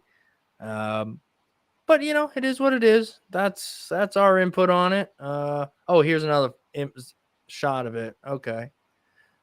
Yeah, okay. Yeah, Same I mean, stuff pretty much exists still. Yeah, just relied a bit too heavy on the white as a colour. Right. You know, right. It's too much of a colour. Just relied. Next up is Tyler Krum. All right. Hi, my name is Tyler Krum. I sent you tattoos last week. That was when I was tattooing for 4 months. Now I've been going 6 months. I've been trying to just do lettering for now. I know. Go ahead. Keep going. But need help. Please let me know what I need to work on. Thank you so much. Very well. Oh, we've gone live. Let's his voice now. You doing a live chat over there, Dave? Yeah, right. Who is that? Who's talking right now? Who's that? Till we meet again, Bedsty. Beastie? No, that's a D, right? Or is that supposed to be Beastie? Beasti? Beastie? Bestie? Ooh. This don't work for me. I'm sorry. No, and even if it was spelled correctly, it looks harsh. It looks like it hurts. Yeah. Just looking at it. Looks harsh. Look at if you're looking at that till right at the top there, look between the two vertical, whether it's a picture or not, it looks blown out to nobody's business. Right, all through here. Yeah. Right? Yeah. There looks to be a lot of blown out places on this, in the M's, on the meat. All through here. The 22 at the end. It don't work for me. It's not. What I will say, it's in, but it's harshly, but it's put in hard, and unfortunately, it don't do anything for me at all. It misses the mark. It's not very good, even though it's in. It's not.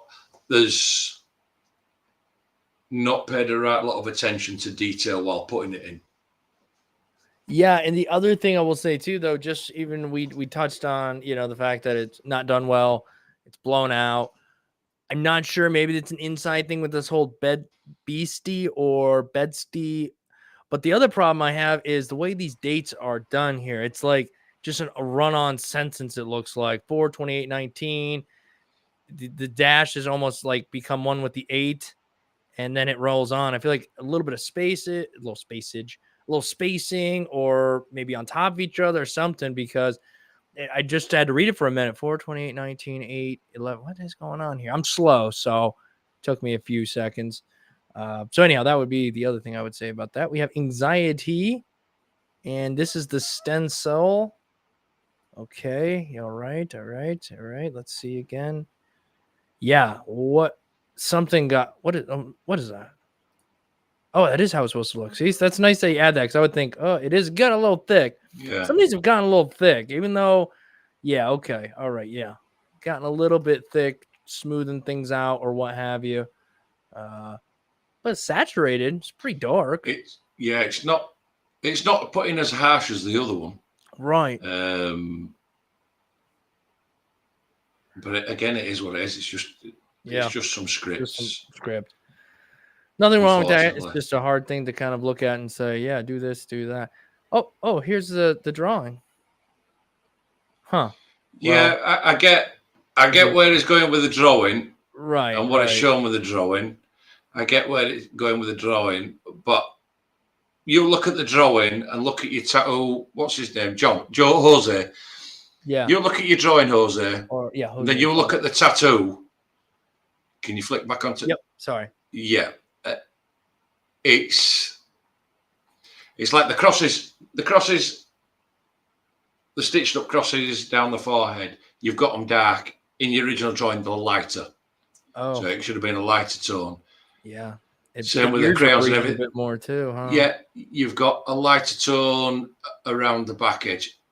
Now, you can achieve this and achieve that look using full saturation. For sure. No problem. It's nice that you've come back to us and sent us this thing. But like the greys are off, the colours are off, basically. Right. In comparison to your reference, your colours are off. And I think that's what's throwing it all out completely. I think so, isn't it? I do see the attempt that was made there. Yes. It's just if you do something like that and you're learning how to tattoo and you do something like that and you miss the mark, it misses, you know? And that's kind of what happened there. Well, stitch challenge. Oh, wait, we got a stitch in here. All right. Hello, David. I tried to get rid of some of the stencil marks, but I don't know how to get here to read this. But I don't know how to take it off after the stencil has dried. I do not have a stencil printer, and I've been doing the drawings with stencil paper by hand. By the way, I'm the guy from last Sunday with the rose tattoo. This stitch tattoo is technically my third tattoo I've ever done. Have a great day. Okay. Honestly, hard to remember all the tattoos. I don't remember the rose, but let's take a look at this one. Okay, they definitely went much thicker with the lineage all the way around everything. I do like that. Yeah, it's not bad. I don't know if it was a choice. It looks intentional because these lines legitimately look like they were lined. Sometimes you wonder, like, okay, did a line go crazy and you just thickened it up? I'm gonna move up a little bit here so we can look at the top. Yeah, third tattoo, not bad, but you can, the lines have been gone over several times in some places, some not as much as others. The black seems nice and saturated where there's black. I don't mind the shading. It's enough. It's a minimal operation, but it works. I just wish it was a little more smoother. I guess that's about it. Like you say, it's off. But this is where they still need to get comfortable with the lining and the machine that they're using. Right. Down to voltages, needles, hand speed. Again, you can see where there's just the big diamond by Stitch's left foot. You can see where it's fat. The V at the bottom's fat. Yeah. And then where it's gone through the toenails, he's thought, oh, crap. Out. Yeah, I've not got enough room to fatten my line out there. Otherwise, I'm going to blur into thing. Right. And it's just dipped in. But this is where they still need to get familiarization with the machines that they're using. Right. They're comfortable with what voltage that they need to run that line for full saturation. Yeah, and again, don't be afraid to cross your shading. Sometimes we see a lot of this. You can come back where you want it darker in this motion and slowly come out as you go, and you'll get a bit more of a saturated shade and less stroke marks, visible. Anyhow, kind of hard to explain, but I think people get what I'm saying. Let's see. We got two more, and then we are going to have... Oh, that's a video. Unfortunately, it makes me download these things, guys. I can't do that. Those are all videos, too. Oh, man. Mal, I do apologize. If you send photos. I think in a video I did a while back when I first started doing this, I did tell people photos, videos. Most people have figured it out that unfortunately I'm not going to risk downloading anything. As you can see, we get crazy people sending us spam, some interesting websites and stuff. So certainly not going to download anything as far as that goes. All right. So before we do head out of here, I'm going to pull up on the screen the tattoo challenge for the week. This is what we're rocking for the next 2 weeks. This is the challenge right here, guys. A lot going on, a lot of lines, but a lot of freedom, right? A lot of freedom to figure out your own line weights, to figure out color, to figure out how you want to shade this thing. If you want to get in on the tattoo challenge, no problem. All you got to do is go into the description of this video. There will be a link to a Google Drive. There at the Google Drive, you'll be able to download this, do whatever you want with it, print it out, stencil it, yada, yada, stick it on fake skin, human skin, pig skin, and tattoo it. Take a picture of it, send it in to us. Do it any way that you want. And there's also an email address down there in the description. It's tattoomesomething@gmail.com. And that is the email that we have set up for you to send the tattoo challenges to when they're complete. You are guaranteed to get a critique on your work if you do the tattoo challenge, because when we start these live streams on Sundays, the first thing we're going to do is go in and look at the tattoo challenge email address, tattoomesomething@gmail.com. And if you send me something other than the tattoo challenge, I'm just going to delete your email. That email is set up for the challenge so that we can go through, check out that stuff. And then when we're done with that, we'll jump back over to the other email and look at work sent in that evening. So did I miss anything there, Andy? Are we? No, what I will say is, have we got a couple of minutes? The kid that's just sent the videos in, it says he sent them as pictures. So have we got a couple of minutes just to have a look? Sure. Oh, I think it's right there at the top. Let me get this out of the way here. All right. Let me show us on stream. Bam. Yep. This will be the last one. Let me see if there's any writing. Nope. Okay. Right. So very minimalistic for what it is. Yeah, I'm not a big fan of these little like wiggly marks as shade marks. It just confuses the eye. I don't know if this is supposed to be black in here or what this is, but black would have helped it a lot. It has no black. It has nothing holding it down. Some of these lines aren't in. They're not in. The saturation in the lines aren't in. They're very, very open. You can see, the openness between the needles, right? As if they're not punched in properly and brought round, especially on some of the leaves and that. And the end of the sword when it comes out of the bottom of the jaw is very, very crooked. Yeah, very crooked and wiggly. Can you see it back edge at sword? Unfortunately, this I don't know how long it's. Don't know how long it's been. How long he's been at it, and how long he's been doing it. But his line work definitely needs work. Yeah, his color packing, his shading, that needs some work. Yeah, overall.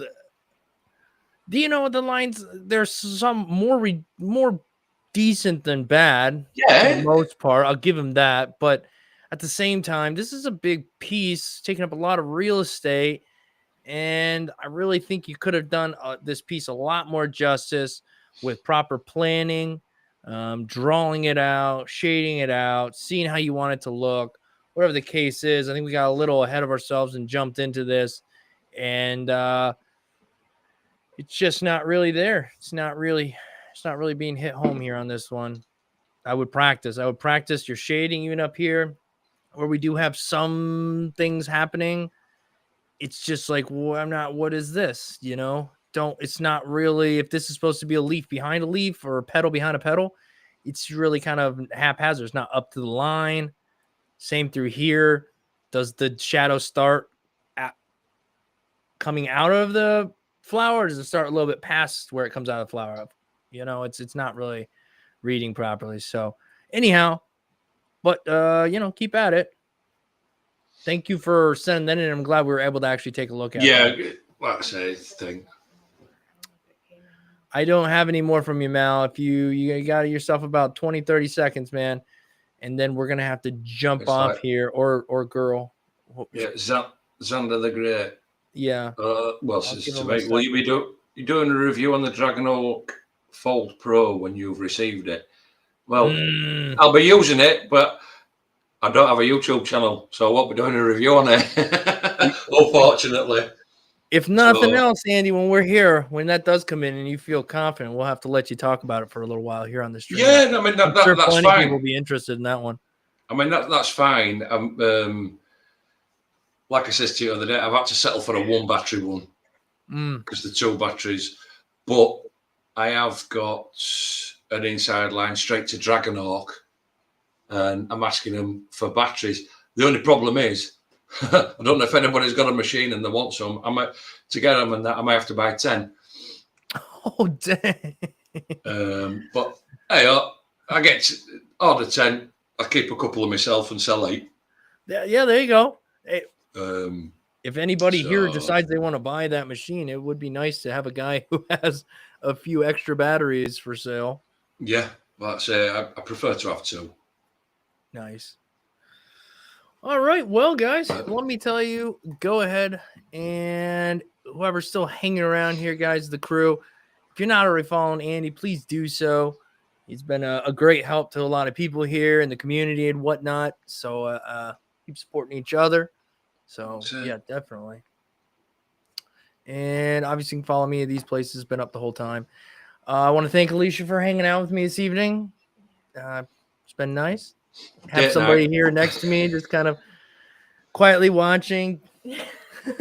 She was like, I'm not going to talk much. I was like, oh, you'll probably talk a little. No, she was right. She was not going to talk much. That's it. Cat says camera shy now. Yep. Still waiting for them shirts. We were talking about that today there, Danik. We were talking about that. It's just, I don't know. I try to do things the right way, and it just feels like we're trying to get the best deal, and we're spending so much time trying to do that we just need to get them out, and they're probably just not going to be as cheap as I'd like them to be. That's just the end of the day. Justify $10 for shipping the one.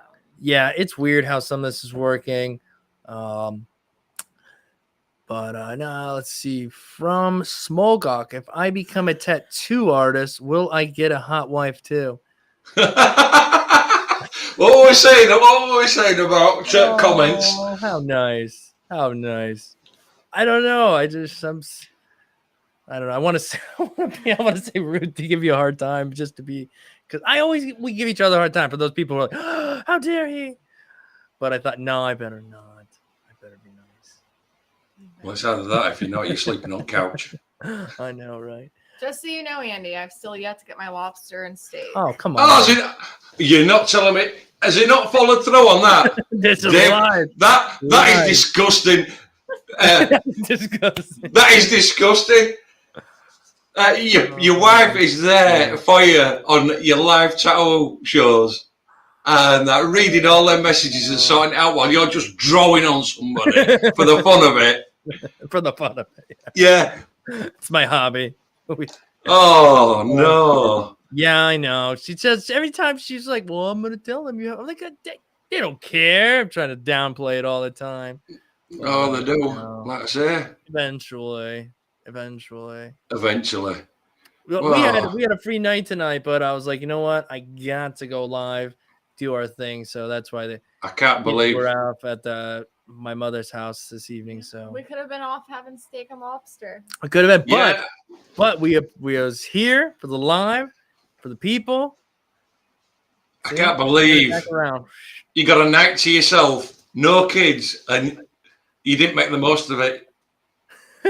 Right. We're here in the shop where we always are, doing what we always do, but nonetheless, home from home. Right. Well, I think I don't think I have anything else to pass on for information. You got anything, Andy? Before we say good night? Like I say, we'll get as good a response over the next 2 weeks with this design as what we've had this last 2 weeks. Totally appreciate everybody sending work in, because at the end of the day, like we said before, if you haven't got the cojones and people don't have the cojones to send the work in, we won't be able to come. We won't be not for us to do on a Sunday night. And then you would have been able to go out and have steak and lobster. We probably wouldn't have had lobster anyhow. Huh? She likes cheeseburgers, whether she's lying or not. If they were like a nice cheeseburger and fries, I would have been beaten already over there by now. But anyhow, before we get off on a tangent again, guys, I appreciate everybody being here. Thanks, Andy, again. No problem. Until next time, everybody. Where's the camera? There it is. Peace. Peace. Peace.